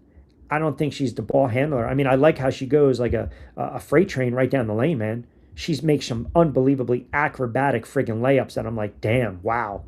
That's beast mode, man. That's some good ball. But Clark has that vision, and Mitchell's also getting hers because they're starting to slide over and double Clark, especially when Caitlin's making her three. So that opens up more spacing on the floor. Quick swing it, rotation, and there you go. You know, Mitchell knows, you kind of know when you watch these games when she's going to pull up, when she's going to put her head down and go right to the lane. And because you have a much better rebounding team and they've been much better defensively, they're limiting second chance opportunities. They get out in transition. That's when they need to run. That's when the offense really looks like it's friggin' humming. But going back to my point, and Ashley's point and Retro's point, when you have 2 great players like this, and if you're going old school, you start pulling votes from each other. You start pulling votes, right? You know, you get a sentiment that sit there and say, well, on face value, this is what Clark's doing. She's averaging right around 20.21, and, you know, she's also missed a couple games. Well, Mitchell stepped up in her absence. She's averaging 23. I mean, if you go stat for stat, you got one player, 21, right? You know, 4 rebounds a game, 8 assists, a block, a steal, and we know she's a legit 3-point shooter. And then you go another player, 24, not as many rebounds, volume scorer, 3 assists, 1 block. Like on paper, you would sit there and say, Clark. But offensively, the way they run their offense, I know she's that one option, but they make damn well sure that Mitchell gets her shots. And I also think she's had a run of runs. which has been a ridiculous run. Anytime you're averaging 25, 26, 27, this is a great run she's on. And they're winning. They're winning. That's the other thing. So when you have a team that's hot and you got two great players playing at a high level, you start to pull votes, especially when you win 3 of 4, 6 of 8, and you're red hot and you're scoring 100-something points. That's another thing. Have you noticed, going back to the Seattle game, they made the stops when they had a late, right? She makes a stop. She hits the 3. Seattle was a young team. They came back from 17 down, but then they limit New York to 88. And what was it last night? 88 points again. Defensively, they're starting to lock down. Now you have Boston back on the floor as well. So they're starting to come into their own. If you polled them, I'm sure they would sit there and say, it'd be great to win this award, but we want to win a championship. So watch. It's going to be compelling because two great players that are playing on the same team. And when we start talking about MVP and who should be the MVP, then you sit there and you go to one singular player on one team in Wilson, right? And we just can't overlook her dominance. We can't overlook her dominance because she has been arguably the most dominant player this first half of the season. Now, does that win you an award? Well, if you take it a step further, think about this. After Wilson, who's really their scoring threat? Young is a nice player. Gray's a nice player, but they're not averaging 26, 27. So the fact that Wilson has a couple different Robins to her being Batman, and then Caitlin and Kelsey, you might, whoever, wherever you hang your hat as a fan, objectively might sit there and say, well, they're both Batman. Who's really the Robin? Maybe some of the bench players. So they drop off with the aces because the offense has to go through Wilson. We understand that, right? Most second chance opportunities around the rim, shot selection, get her down on the low block. They run it through there. Couple screens, couple curls, double and dish, and here we go. She's averaging close to 27 points. The second leading scorer on that team, and you guys can correct me, I think it's Young with like 16, 17 points. So they're going to say, you take Wilson off of that team, are they winning? I don't know. If you take Caitlin Clark off the floor, can they still win some games? Is it a big-time drop-off? If you take Mitchell off the floor, is it a big-time drop-off? Well, it balances it out because one of these two players are going to pick up the slack. That's how I objectively look at it. First half of the season, Wilson, hands down. Hands down. Not even a debate. Not even a debate. WNBA is unbelievable. Definitely biased, just like the others are biased against her. I think I'm actually, if you're talking about me, I think I'm being fair. Like I got grilled yesterday because I said she's got to mature on the floor. I like to think I know basketball. I watch enough. I cover it. I call games. I don't want to keep repeating it ad nauseum. I've been doing this for a while. She's an exceptional player. And because we get sucked into quick highlights, the people that don't like her want to show the turnovers, but then they won't see the acrobatic, the court vision, the knocking down the threes, 4 or 5, and here we go. There's, again, a handful of very good talent, but I don't think I'm biased towards her. I appreciate and love her game, but I've also given a lot of shine and flowers to Buckets, to Mitchell, to Wilson, objectively speaking. And yesterday, I called out Clark. I called her out. Stop, dicking around with the refs. Stop getting sucked into the nonsense. But I also understood why she is. So, if you think I'm biased towards her, that's okay. That's not a problem. That's your opinion. I appreciate it. I love her game. Can I do a little bit without the barking? Yeah, I can. But I can do the same thing with the whole, league. If they separated the West and East for the playoffs like they do in the NBA, the Fever would be in first place. Correct. In spite of the coach. But they don't. That's the thing. Right? You got the Eastern Conference, right? Technically Eastern Conference, Western Conference, then you got the entire league, but you're right, they don't. And I don't know if they ever kind of switch that format, but look, here's again, just follow me. I'm just playing devil's advocate. We would agree right now the best team in the league is who? It's Minnesota. Collier, what about her? Have you watched? right? If she played 100 games, you would say yes, but she only played one. See? Now you guys are paying attention to me, and that's all I wanted.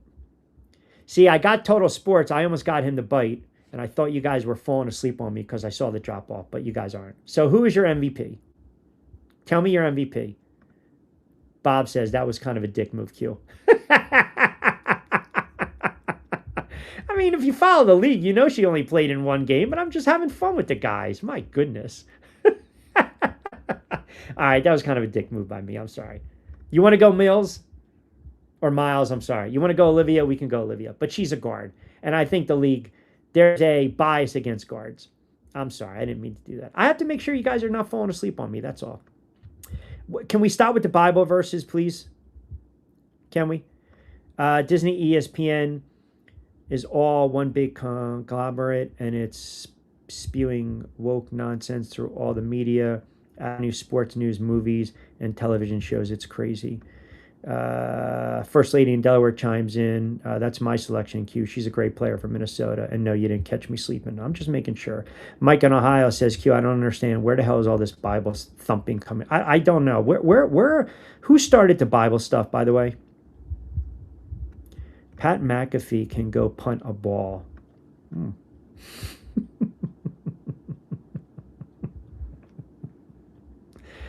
Oh, I can't do this. I don't care who wins the MVP as long as they win it. I gotcha. I mean, come on. I'm not going to go political with you guys, please. Man, you guys are rough today. I was about to stop talking. Don't do it. Clark flopping. What's going on with Clark flopping? Miss B chimes in. Marky Mark, Stat Watcher, you're not enjoying the games for the games. Agree. Jeff says, ref and the Aces lost to my Mystics. The Aces are gladiators. They know the devices of the young guards in the playoffs. You will see their dominance. I don't know how to take that one, but okay. Total Strange. I think Angel is very sensitive from the way she's been treated over the last 5 years. That makes her overly emotional about everything. Why walk things back when you feel offended? Well, then hold on a second. So you can say that, and that can be true and accurate. But when I say it about Caitlin Clark, how's that being biased towards Caitlin Clark? Or when anyone defends her. And I think the difference is Clark has a little decorum. Angel Reese doesn't. It's just my opinion. It's my opinion. And I think a lot of people that would be tuning in would agree. Tom and Summers point, Q, I'm not going to say that was a dick move, but you caught me off guard. I'm just seeing if you guys are paying attention. That's all. We can agree on something. Their perimeter defense has gotten better. Here we go. Okay, so hold on a second. Can I just pull this up for a second, guys? Because I want to tell you what I'm about. Okay. So we're just going to call him BB. God made man in the image of him, and I don't believe God made man to be a species low as a dog or cat or endangered animal. That's just my point of view. Well, I can counter and sit there and say that some people think dogs and cats and animals are reincarnated, and they are our true angel on our shoulder. Now, there's adaptations on that as well. Now, if you want to go verse for verse, I don't think the audience is really going to enjoy that, to be quite honest with you. But I don't know why we're kind of pushing the Bible on this show today. So Bob says, I don't. Oh, man. Oh, my God. You guys are just... It's like calling someone a dog or dog. Protected species is not a racist remark. It's used to say you are a player that does not get foul calls for them. Nothing racist about it all. 100%. 100%. We went off the rails today, folks. I mean, I had to throw a player that played one game to see if you guys were napping, which you weren't. We got Bible innuendos. We're talking cats and dogs. We're talking X's and O's. We're talking zero journalistic integrity. Now that KM getting the CC treatment, you see her getting mouthy with refs, players. How do you like that? Now that KM getting the CC treatment, You see, I don't like any player getting mouthy with the refs. It's a league-wide problem. Let's take it back for a second. It's a league-wide problem. By the way, on cue, Rich Quinones here. If you like the show, definitely comment, subscribe. Keep the comments coming. Troll me all you want. As we like to say, just be respectful. Now that KM getting the CC treatment, you see her getting mouthy. I said yesterday, if you listen, JS, I literally said, and I posted a short and people attacked me. If you are the face of a franchise or the league, blah, blah, blah, yada, yada, yada, then you got to, just compose yourself in a certain fashion. Be passionate, man. The calls aren't going to go your way. Play your game sometimes. When I say shut up and play, it's not shut up and dribble. Sometimes it's just you didn't get the call. Move on. Move on. So whether it's Wilson, whether it's Sophie, whether it's, I don't know, again, insert player, whether it's Griner, whether it's Caitlin, I don't care. Insert whoever friggin' player you want on the floor, man. When you don't get the calls, shit happens. It's part of life. Move on. You get him the next time down on the floor. You'll get the makeup call. But it ultimately goes back to how poor the officiating is because the commissioner does not hold the officials or the referees accountable, which makes the product unwatchable at times. Period. It makes it unwatchable. So players get pissed off, and now what you're seeing is players now have a little chippiness and an edge. And sometimes I think it's borderline Bush League. It's not basketball. It's not basketball. You're seeing some of these young players, again, still kind of like push hands away, no sportsmanship, all that stuff, right? Come on. It's utterly ridiculous. Kevin C. in North Jersey. Q with the WNBA knowledge. How about that? I like that girl from Minnesota. She's nice. Are you talking about Miles? Yeah, she's fantastic. Olivia, she's fantastic. TCU, baby. She's a friggin' baller. She's right there, too. So if you're going to have the MVP conversation, you got to throw her in there. And they're the best team in the league. Remember, like every other sport, we talk about regular season award. So your definition of MVP is different than my definition of MVP. If you sit there and say on face value, it's most valuable player, I also believe you have to have an impact on the floor. And if you're off the floor, how much of an impact does that hurt your team? Right? So if you take Mitchell or Clark off the floor, be honest. I want to hear from you right now. Fire it up. Be honest. If you take Mitchell off the floor for 4 or 5 games, you would sit there, you would surmise that Caitlin Clark can handle the offensive load. If Clark goes down and she's out 4 or 5, 6 games because of a back issue or she tweaks an ankle, you would also probably agree Mitchell can shoulder the offensive burden. Plus, you have other players on the floor because this is a balanced team, whether it's Billings, whether it's Boston, whether it's the bench, the depth off the bench. So my argument for said player in Wilson, if you took her off the floor, how good is that team? Every player you have fired off at me is worthy of an MVP conversation.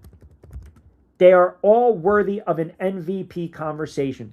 The short odds right now, and I didn't even mention Buckets, who's at plus 750. Miles is at plus 1,000. But Wilson is the shortest odds at minus 360.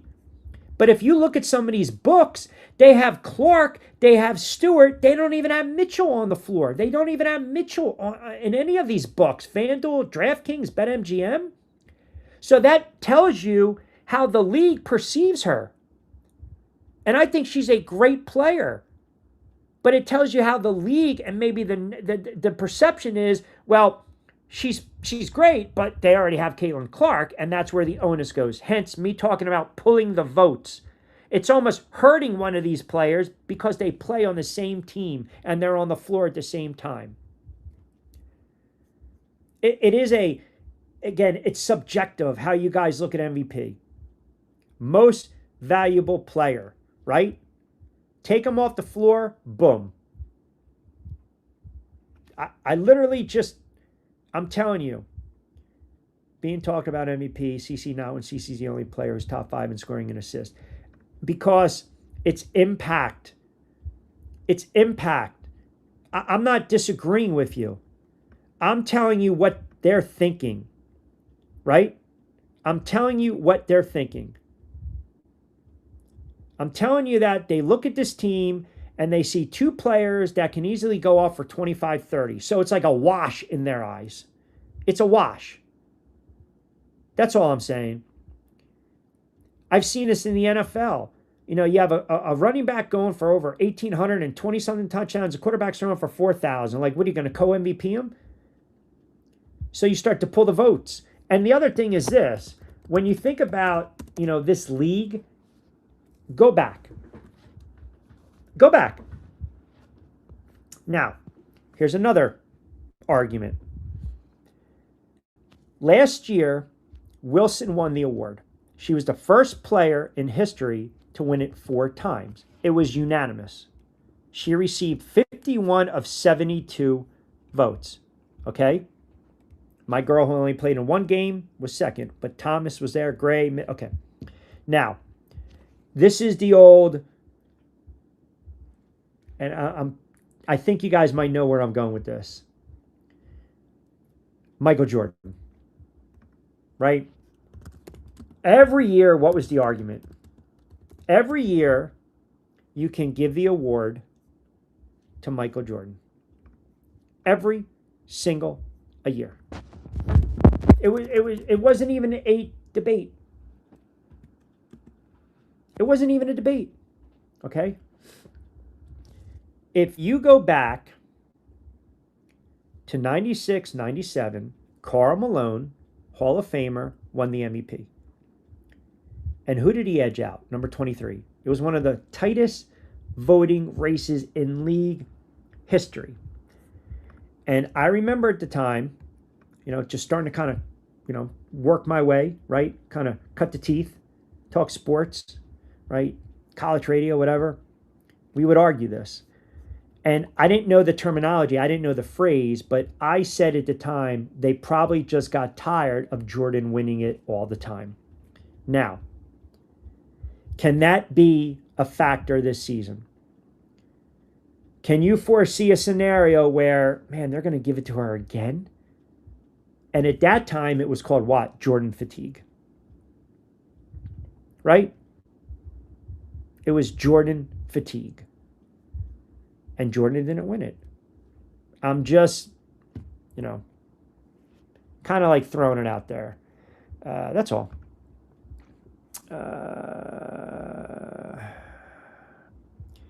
Kame is playing like she finally accepts the Robin role. Let me finish that. Hold on. I got to scroll down. Looking like her best version. True. Yeah, guys, look. I feel like I have to say it ad nauseum. You guys are the best. Seriously.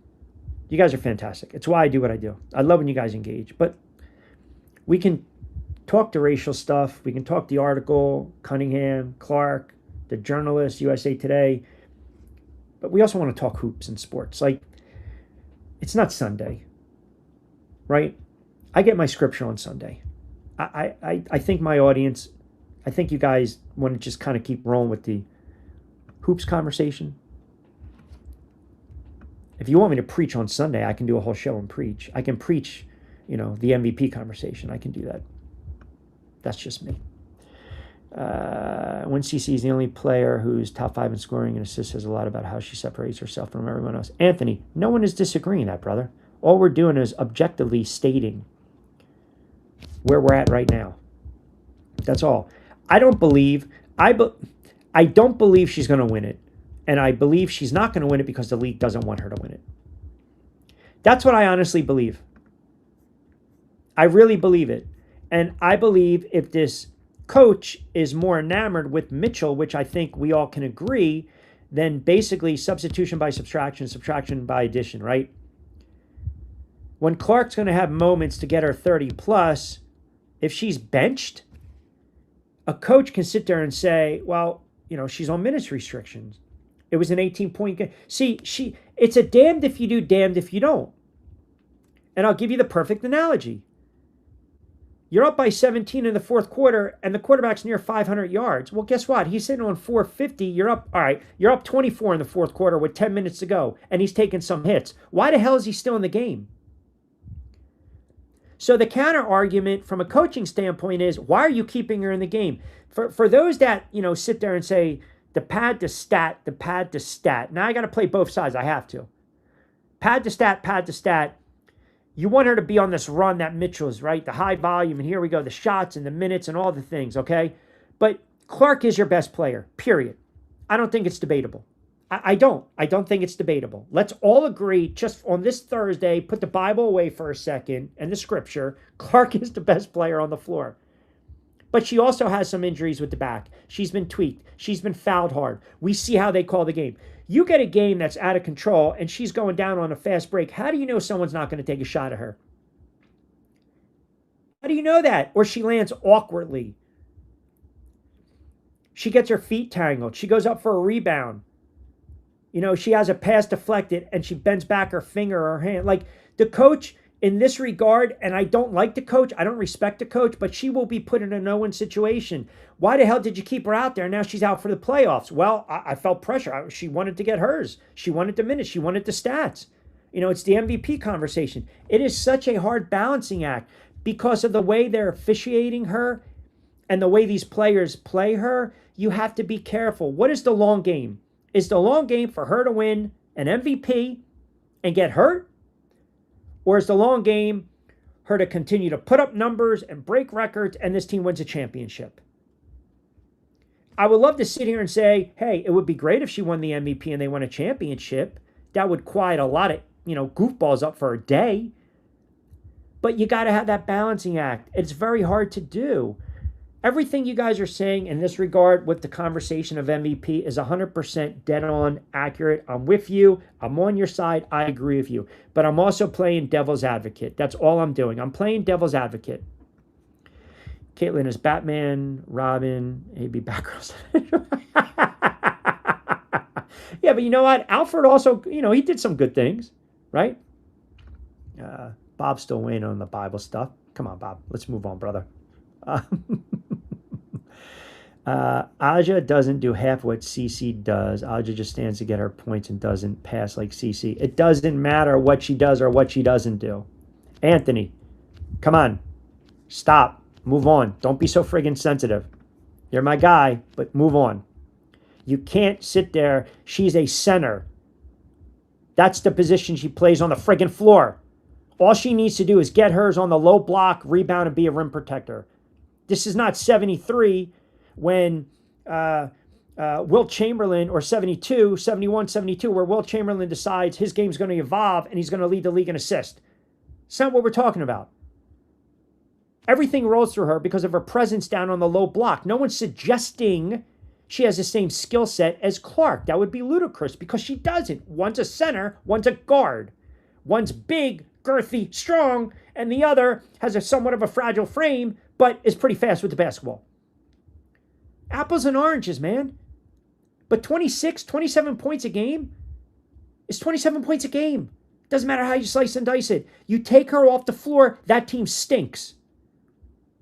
That team stinks. If you took Clark on the floor, but you still have 21, 22 and Mitchell, is it a precipitous drop? Is it a really bad drop? Is all I'm saying. I'm playing both sides for argument's sake. That's all. And the rub is Mitchell is in White's ear. So Mitchell will have the benefit of the doubt to get hers before Clark does. But if you traded Clark or down the road she's on another team and she's the primary offensive threat, she'll score 28 in this league. I have no doubt she'll be a double-double machine and she'll win MVPs. It ain't happening here. That's all I'm saying. It's not. Whether she deserves it or not. You can make, she's one of those players that, like Mike Trout, Ohtani, you're going to have a conversation every single solitary year. MVP. When Trout was healthy, best player in the game. Ohtani, MVP. Right there. Stick him in there. Gary chimes in, Q. Excellent point. I never thought about the Jordan fatigue. It's true. It is true. The Jordan fatigue, they got tired of voting for Michael Jordan as the best player in the league. And, I'm not saying Karl Malone didn't deserve it, but he's not Michael Jordan. That's all.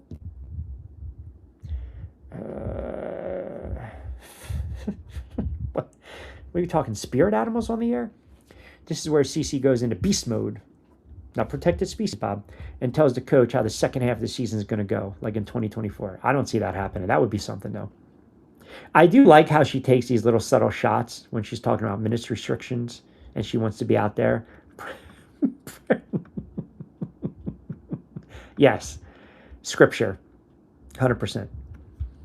My opinion, Caitlin is capable of higher heights, but also lower lows of scoring. Mitchell steadies them out. Some CC fans like to downplay Mitchell. Some actually root against the Fever if CC is not playing. Yeah, I mean, that's an interesting take. I think they're both very good players. And I watched Mitchell run the floor last night, go coast to coast. I mean, some of these, look, Clark makes acrobatic shots, but some of these shots Mitchell was making, contested in the lane with the left hand high off the glass, that's special, man. That's special. It really is.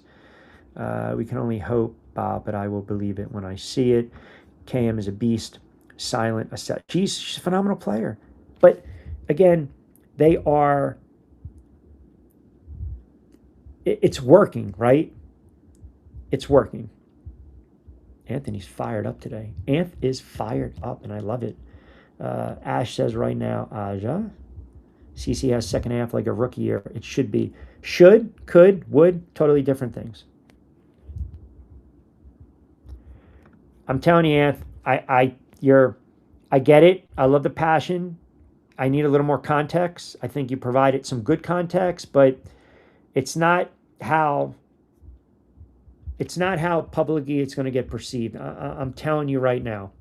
If you want her to win, you need to have Wilson have a drop-off and her team start losing games, and then CC starts carrying the Fever if Mitchell's numbers drop and they win 6, 7, 8 in a row. Then watch the shift. Don't get fooled by 45 the other night because she came back and she didn't play particularly well the next night. You want a level of consistency. And Mitchell, over the last 15, 16 games, has given them a level of consistency. I'm not saying Clark can't. We all know what she can do, guys. I feel like I have to keep reminding you that I think she's a generational talent. What more needs to be said? But the way the basketball is played, second half adjustments, man, and their schedule gets harder. It's not easier out of the gate. So when you're going against top defensive-minded teams and they know exactly how to key on her, don't get pissed off when she has 12 points but 16 assists because they doubled and she's got to facilitate. That's called being a team player. So that's going to hurt her standing when it comes to the MVP. So again, I'll say it again. Would you rather have her double-doubles 15 and 10 and they win games and win a championship, or 35 and 10 they get bounced in the first round and she's the MVP? I feel like some fans want her to win the MVP just to stick it to others and say she won the MVP. Yo, man, I want my quarterback to win. I don't care about the stats. If you're 20 of 28 for 265 and a touchdown and you're not turning the ball over and we're winning divisions and playoff games and championships and Super Bowls, I'll take it. Because guess what? Based on that, your legacy's already intact. You're a winner. You're a winner. Some of the fan base, they just want the numbers and the stats just to throw it back at the haters and the trolls. It's like this ongoing nasty feud, right? It's like a divorce coming. It's not going to end. It's like, we got to prove. Man, the supporters, the backers, the fans don't even buy into these goofballs. You don't need to prove anything to them. You're supporting the product. You're supporting her. You're supporting the team. You want her to get hers. Understandable. There's a sentiment of fans and media that don't like her, think she's overrated. We'll sit there and say she turns the ball over. She doesn't play defense. Check mark, check mark. Sometimes that's accurate. Then there's a sentiment that says, well, hold on a second. She can take over a game. 45, clutch 3, plays defense late. Check, check, check. That's also accurate. I can't sit here on a Thursday at the All-Star break and confidently, in a cocky fashion, sit here and say she's the MVP of the league. She's going to make it interesting. I can say that. But everything has to play out perfectly. Perfectly the way you guys laid it out. You win these games. Okay, you get the numbers, you see the product on the floor, okay, and then you have to have a deeper conversation. The offense goes through her. She's generating points, plus, minus. What does she account for? Or you'll get a sentiment of the voters that sit there and say, dominant center, the center position, here we go. Or you might get a sentiment where, boom, what happens? You know, it's fatigue. It's Wilson fatigue. It's got to be someone else. Now, here's the other thing. How much of it plays into what a player says and what they don't say? You know, Buckets is a great player, but people got pissed off a couple weeks ago. I'm trying to bring a little bit of a level-headed approach to a debate that I love, which I was going to hold for next week. And I'm glad we actually went into this debate because it's phenomenal. You guys are bringing a lot of shit to the table. You're beast, pardon me. MVP goes to CC. She's the most effective and generates the most points. Aja is dominant on both sides of the floor. Not bad, not bad. If you're going points per minute, but we're not. But I hear you. I would love to see her win an MVP. I really would. But full transparency, I don't want her to win an MVP with Indiana. I'm sorry. I don't. Because I don't think the organization deserves her to be an MVP. I don't think they deserve her. I don't. I don't like the GM. I don't like the head coach. It's one of the reasons that I felt, and I still believe, she's better off somewhere else. It's just my opinion. I'm not changing it. I don't think Angel would have even said anything about protected species if the announcers hadn't said anything, but I could be wrong. But she definitely didn't say anything about the monkey noises. That's true. Yeah, and that's. No, but here's the other thing. Like, this is what I surmise, Ashley. I've heard stuff called on sidelines before, and at the broadcast table, and you would be like, "Wow!" And I hear how some of these players speak to each other. I guarantee you, right after the game, she caught wind of this because of social media. She caught wind of this. And somebody texted her, called her, and said, "Can you believe what that racist coach said?" And right away, what happens? It's a PR nightmare for the league. Now, all of a sudden, it's a firestorm. People are coming out of the woodwork. So now there's pressure by the league to put out what they did. And then she tags the coach with the clown emoji, which, again, don't send it, think first, but we don't do that. We're humans. We're extremely reactionary. We don't take the time to just sit back and think things through. It's not in our nature. 4 o'clock straight up on the East Coast, by the way. So now it's out there, and the league has to double down. Because when you write clown, emoji, shocker, okay, and what was said, and it involves an African-American player, and it's misconstrued, blown out of proportion, taken out of context, and the coach basically sits there, has no idea what the hell's going on. She gets suspended, and then she's got to come out and answer questions to it. All around, it's just a bad look.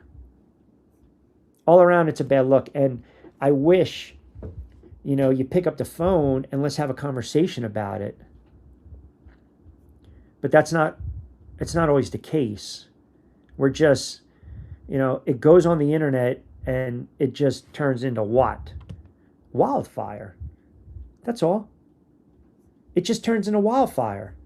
And again, it depends on where you hang your hat. If you're reading The Athletic, if you're looking at Outkick, if you're watching Fox, if you're watching CNN, MSN, Fox Sports, ESPN, and you're like, "Oh my God, can you?" And then you text your buddies. You send them a screenshot.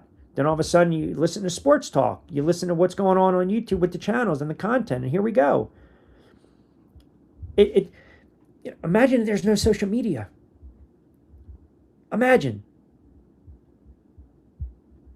if there's no social media, right? You think it's even going to make the newspaper? No. It's going to make print? It might be on. It's one of the reasons that ESPN stopped allowing comments on their articles years ago. They don't want to have to filter through anything. But now the social media is so toxic, man. You get away with saying whatever the hell you want. I.e. the reporter from USA Today. There we go. Ashley says it. She says it. Let's wait until they play better teams. You know why? Because then you can sit there and say, "Look how they defended her, and she still got 40. Now we can have the conversation. Agree 100%. I almost equate it to like a young fighter. Like, you guys know I call the fights. It's like a young fighter, right? You're padding the record. Your management team Your promotional team, they're protecting you, right? You know, you're going against guys that are, you know, fighting for a sandwich, right? And I say it jokingly, but, you know, journeyman fighters, B-side, you know, drop 4 or 5 in a row, a couple guys from overseas, you know, get some of these tough Mexican fighters. They're durable. You're not going to get them out of there, but you're still going to win on the scorecard. It's going to be a lopsided win. You're going to run away with the 8-round decision. So now you're 6, 7, 8, 9-0. Now all of a sudden, forget about the 4-rounders, the 6-rounders. You're going to go up and weight a little bit. It's an 8-rounder, and you're going to maybe go against this journeyman fighter. Maybe he's a Puerto Rican fighter. Maybe he's a Mexican fighter. Maybe he's a combat fighter that's going to come straight forward, and he's going to have you on your bicycle. We got to test that jab. We got to see how you work up against the ropes. And now the knockout's not coming. It's not as easy. You got to go to the body. You got to throw combos. You got to go, throw connections and combos and come back to the jab. Now you're baptismal by fire. You're going through the wars in the trenches, round 4, 5, 6. You knock him out in the 8th, a guy that's never been stopped. That's probably a career-altering win. Forget about the record, but how you did it. Okay, so take to what Ashley said, take exactly what she's saying, put it in basketball terms. When they start going against some of these teams that are really defensive-minded and they start to lock down Caitlin Clark, she's going to have to make the choice. Do I facilitate? Do I force the issue? When I force the issue, that's turnovers. That puts strain on the defense to get back in transitional, and just stop the basket. Do I try to create? Do I try to, again, give up the ball, allow another ball handler to be on the floor with me, get them involved, maybe draw the double, quickly shift it, swing it, kick it, get it to Mitchell's hands, go back inside, another kick out. And that's when you're going to see how Stephanie White coaches these guys up. That's where coaching comes into play, period. Same thing can be said with Mitchell. We're seeing Mitchell, we're not going to allow her to get a sliver of daylight. We're not. We're going to start sliding over in the lane. We're cutting off the lanes. We're going to make her make a choice. If I slide over a weak side, she's got to make a choice, man. She's got to go up among the trees or she's got to kick it out. And maybe the numbers suffer. That's all I am saying. Because you have 2 great players. That's not a bad thing. It's not like the NHL where if you have 2 starters in net, you really don't have a number 1 goaltender. So it's something that bears worth watching.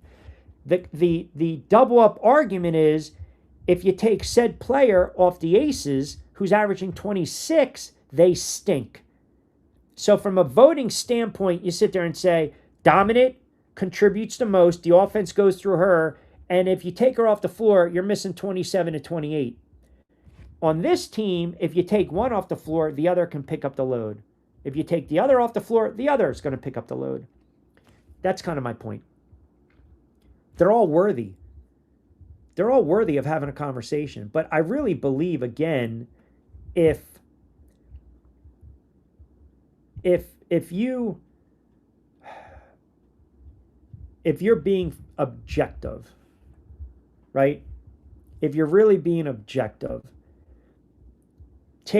it's very hard to do as a fan. For those that are very adamant, she is the MVP, she is the MVP, she is the MVP, you have to try to take the rose-colored glasses off for a moment. You have to. And you're misconstruing. I don't compare player to player. What I do is look at the player and their impact on the floor in said position. We already know what a Caitlin Clark brings to the table. We talk about all the pros of her game, all the pros. But if you are being fair, don't go by one defensive play late in a game, because overall, she's not the greatest defender. There are some plays, I'm sorry guys, don't be sensitive, where, she doesn't slide over. She missed the assignment. She's a little lapse. Sometimes she turns the ball over. That's okay. Don't panic. Don't drive off the bridge. Generational player, face of the league, but she is still human. Humans make mistakes. She is not the perfect player. She's not. She's very close to it at times, yes, but there's no such thing as a perfect player, because a perfect player gets rebounds, boxes out, gets steals, gets blocks, never misses, gets to the line, never turns it over. There's no such thing. So take the glasses off for a second, close your eyes and take a step back. We're not comparing center to guard, forward to center. We're not doing that. We're trying to define what an MVP is. And if you're telling me it's the player that the offense relies on the most, then I can counter that with this team and the two examples I've given you. Two players having standout seasons. But if you sit there and say, no, Rich, my definition is someone that elevates the players, elevates their teammates, takes the game to a different level, and can check off all these boxes. Can dribble, drive, can shoot, can create, and can dish. Then we have the conversation. Centers, they don't need to dribble drive. They need to be dominant. They need to play both ends of the floor. They need to be rim protectors, paint protectors. So if you have a problem with a big dominant center, who's not going to sit there and turn around and have their chest right to the basket, they're playing with their back to the basket. That's what centers do. That's what they do. They're dominant. They block. They rim protect. They get down. They alter shots. They make guards think about penetrating. Well, she does that. So every player we've talked about, they all have a different and special skill set. There's no such thing, I'm sorry to break it to you, there's no such thing as a perfect player. Right? Remember that line in Good Will Hunting? I got news for you. She's not perfect, sport.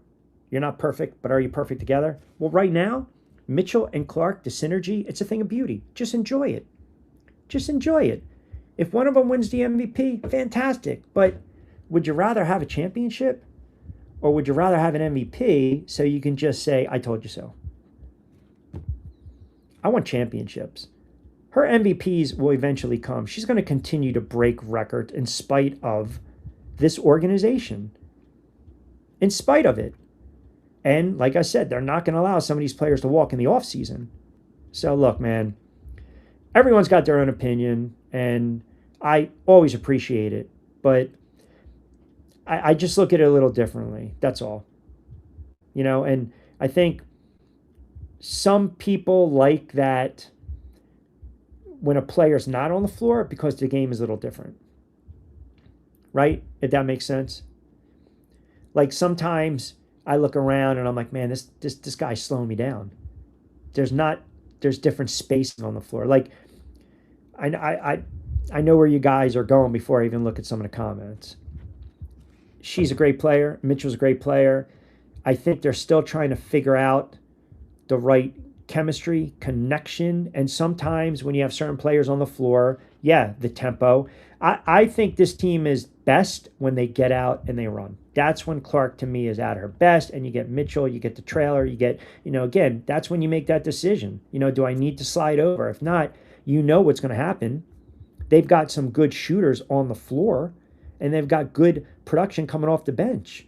But as you get into the heart of the season, and the teams that start to really lock down, now all of a sudden we're not allowing you to get out and run. We're going to force you into that half-court offense. More times than not in any league, a lot of it turns into what? A little iso ball and then the pick and roll here and there. Their offense to me is when Caitlin has the ball and she has a little head of steam. She can create a little bit with her head up. Then you get everyone start to rotate over. When she breaks down that defender, you're done. I mean, that's the beauty of Caitlin Clark. If I pull you out, I'm blowing by you. If I put the ball on the floor, you got to decide. Are you going to back off? Are you going to face guard me? Or are you going to wait for some help? That's going to free up other players. That's called being a very unselfish basketball player. That's when her game is a beautiful thing to watch. It's not when she's just chucking up threes. You watch her flash. When she rolls around, a little dribble drive handoff, and you see the court vision, and you see Mitchell flash. It's like watching a game overseas. It's a thing of beauty. And we're seeing that. So just enjoy it. And if one player's numbers suffer a little bit and they're winning, is that okay? Or are we going to, I saw that. I didn't, retro, I didn't want to bring it up. I saw it, and they should. Well, I mean, politics. I shouldn't say they should. I guess my thing, I got to be careful. I would say that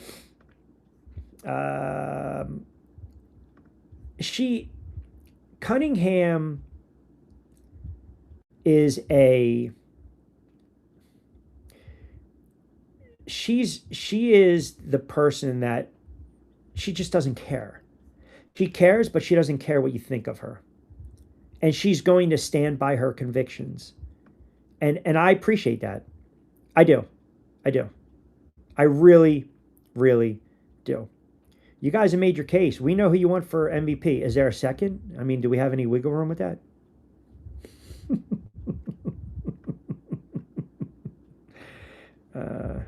Yep. Most of the time you have to have your team in at least the top 3 to be MVP. Right. I mean, this is not, the Cubs in last place in 1984 and Andre Dawson winning the MVP. Unless you had that special season, 100% correct. You're averaging a triple-double, 100%. Bob going with the Trump comment.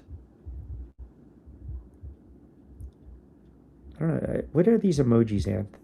Is this you getting angry at me? MVP is about who does more for the team. Fever without CC didn't make finals or win a championship. CC also leads the league in most generated points. That's impact. True. But people will also turn around. Again, playing devil's advocate. She is not the best defender, and she also turns the ball over. Don't get mad at me. There's no perfect player, guys. Move on. I don't know, generational. Love her game. Period. If you want to talk to God, wait. I didn't realize there's 500 comments. I'm sorry I'm so behind on these comments, guys. I apologize. You guys are great. On a Sunday, yes, we will preach on a Sunday. Correct. WNBA will never allow CC to win the MVP. Mike in Ohio chimes back in. Praise. Hallelujah, Q. Yeah. Joe D chimes in. Q, did you ever watch the guy Joel Osteen? The Smiling Preacher. Are you kidding me? On ION television every Sunday night? It's amazing. That guy made millions, and really the only message he was conveying wasn't of hope. It was basically just, have faith. I can sit there and spurt that out. I'm not making 100 million. I'm not doing shows from the Astrodome.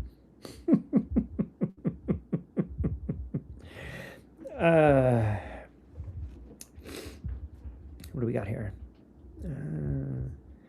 CC just wants to play, not be controlled by the coach, let the cards fall where they may. Not happening with this coach. Not happening. Back to preaching. It's not about the points, it's about her being allowed to play her game. Magic happens when that's allowed. That's bingo. It's a thing of beauty. It's a thing where her game is she's got to get downhill, transition, and you can tell when a defense, when she starts to knock down a couple threes, it's full-blown panic. It's full-blown panic because they decide, okay, perfect example, I think it was the Liberty game. I mean, the defender, I felt bad. Clark knocks down a couple. It might have been the Seattle game where she had the 45. A little smaller guard, not as strong as Caitlin. She pulled out. She goes behind her back. She blows right by her. A little stop and pop, foul line extended. Get the rebound. Next time, they run the same play. But this time, she stutter stagger steps, and then she just releases a three because she's got a quick release. I mean, I texted my buddy last night. I was like, her game's on another level, man. It's just, and again, I told you, phenomenal. I loved her in college. I love her game. I love everything about her. But I'm allowed to also, nitpick, if that's okay. I think Caitlin feels the same way. Even in that 45-point game, she said she didn't really care. She just wants to get better. She also said the defense stinks. That's the game they blew 17 points.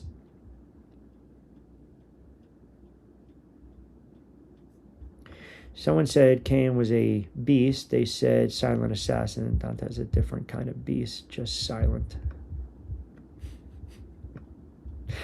I see way too many Bible verses today, guys. I'm getting worried. Yes.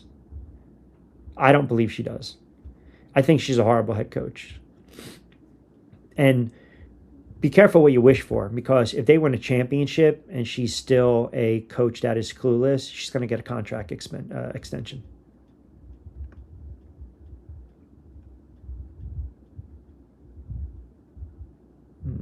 Courtside won't show that shit. We already give him a hard time being a mistake. Oh, you guys trolling other guys?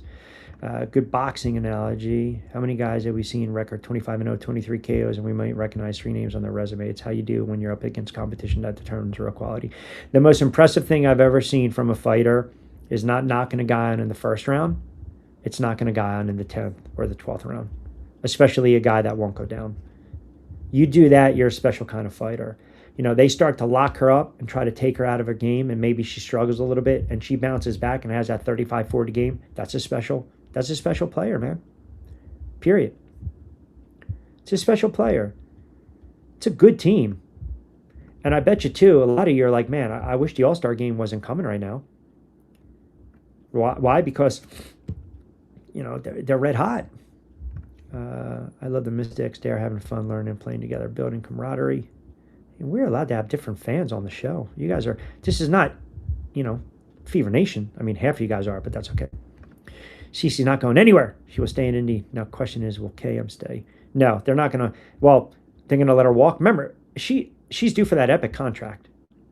I know you guys are so adamant with this. She just wants to play ball and she likes a small market. But I'm telling you, man, there are teams that are waiting to see how this plays out.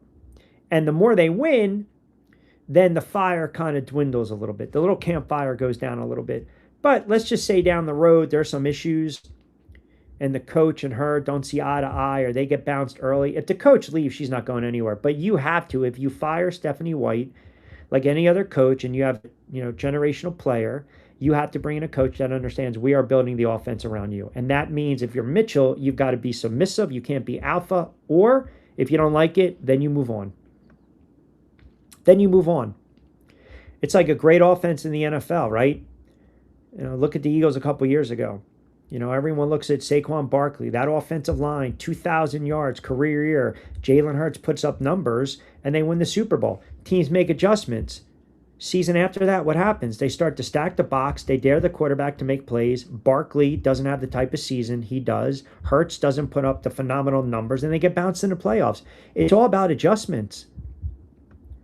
It's all about defensive adjustments. And going back to the boxing analogy, when you start to step up a little bit in weight and in competition, then we're going to measure you. We're going to see. It's great scoring 45 against a team that was 6-20, but you also blew a 17-point lead in that game.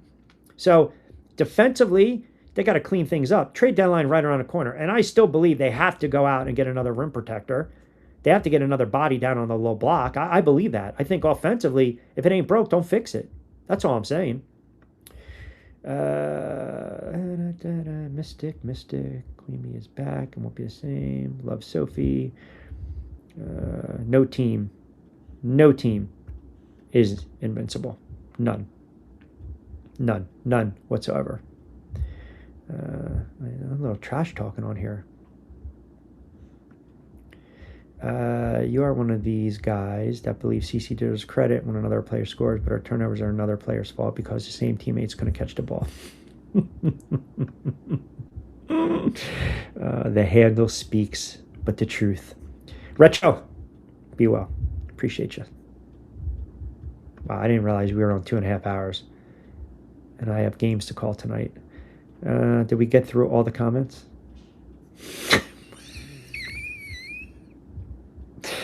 All right, we got to start wrapping up. Listen, tomorrow we're going NFL talk. So I'm sorry. I got to change it up. I got my NFL football fans. We got to go a little training camp. We're going to continue to talk a little AFC. You guys are phenomenal. If you like the content, like, comment, share. But as I say, the best you can do is subscribe to the channel. We hit on a little bit of everything today. Little USA Today, bad journalism, woke, liberals, left, right, gay, straight, black, white, woke, not woke, Bible verses, Sunday school, MVP conversation. Oh, man, you guys are great. All right, show will be up on demand. By the way, there are some other shows that I loaded up that are on the channel as well, hoops-wise. Overseas Dimes, a new episode is going to be dropping probably in 2 weeks. We talk a lot of what's going on overseas in basketball, and the boxing pod, Double Jabs, coming up. Also, in 3 more weeks, we will start Back Your Play up again, which is our sports betting and gambling pod. Back in the saddle on a Friday. You guys are the best. Bob, appreciate you, brother. Unadulterated. Thank you, thank you, thank you. Yes. Listen, you guys. You guys are certainly not protected species. You guys are dogs, DAWG, and I appreciate it. AFC, go Broncos. Wait, we got our AFC predictions out there. We're gonna hammer Jeff tomorrow, the AFC. So subscribe, check the notifications. You guys have a wonderful, wonderful, the Church of CC. There you go. Praise it out, number 22. Too much, man. Like, what was the preacher and remember Coming to America? I want you to go down to McDowell's on 1414 Queens Boulevard. You guys have a wonderful, you guys are crazy, man. A wonderful Sports Thursday. Appreciate you keeping it locked in. Subscribe to the channel. Back at it manana on Friday. We're powered by our good friends over at Fresh Roasted Coffee, Three Brooks Bourbon. Get ready with tea. Play it again, sports and pliable in Jersey.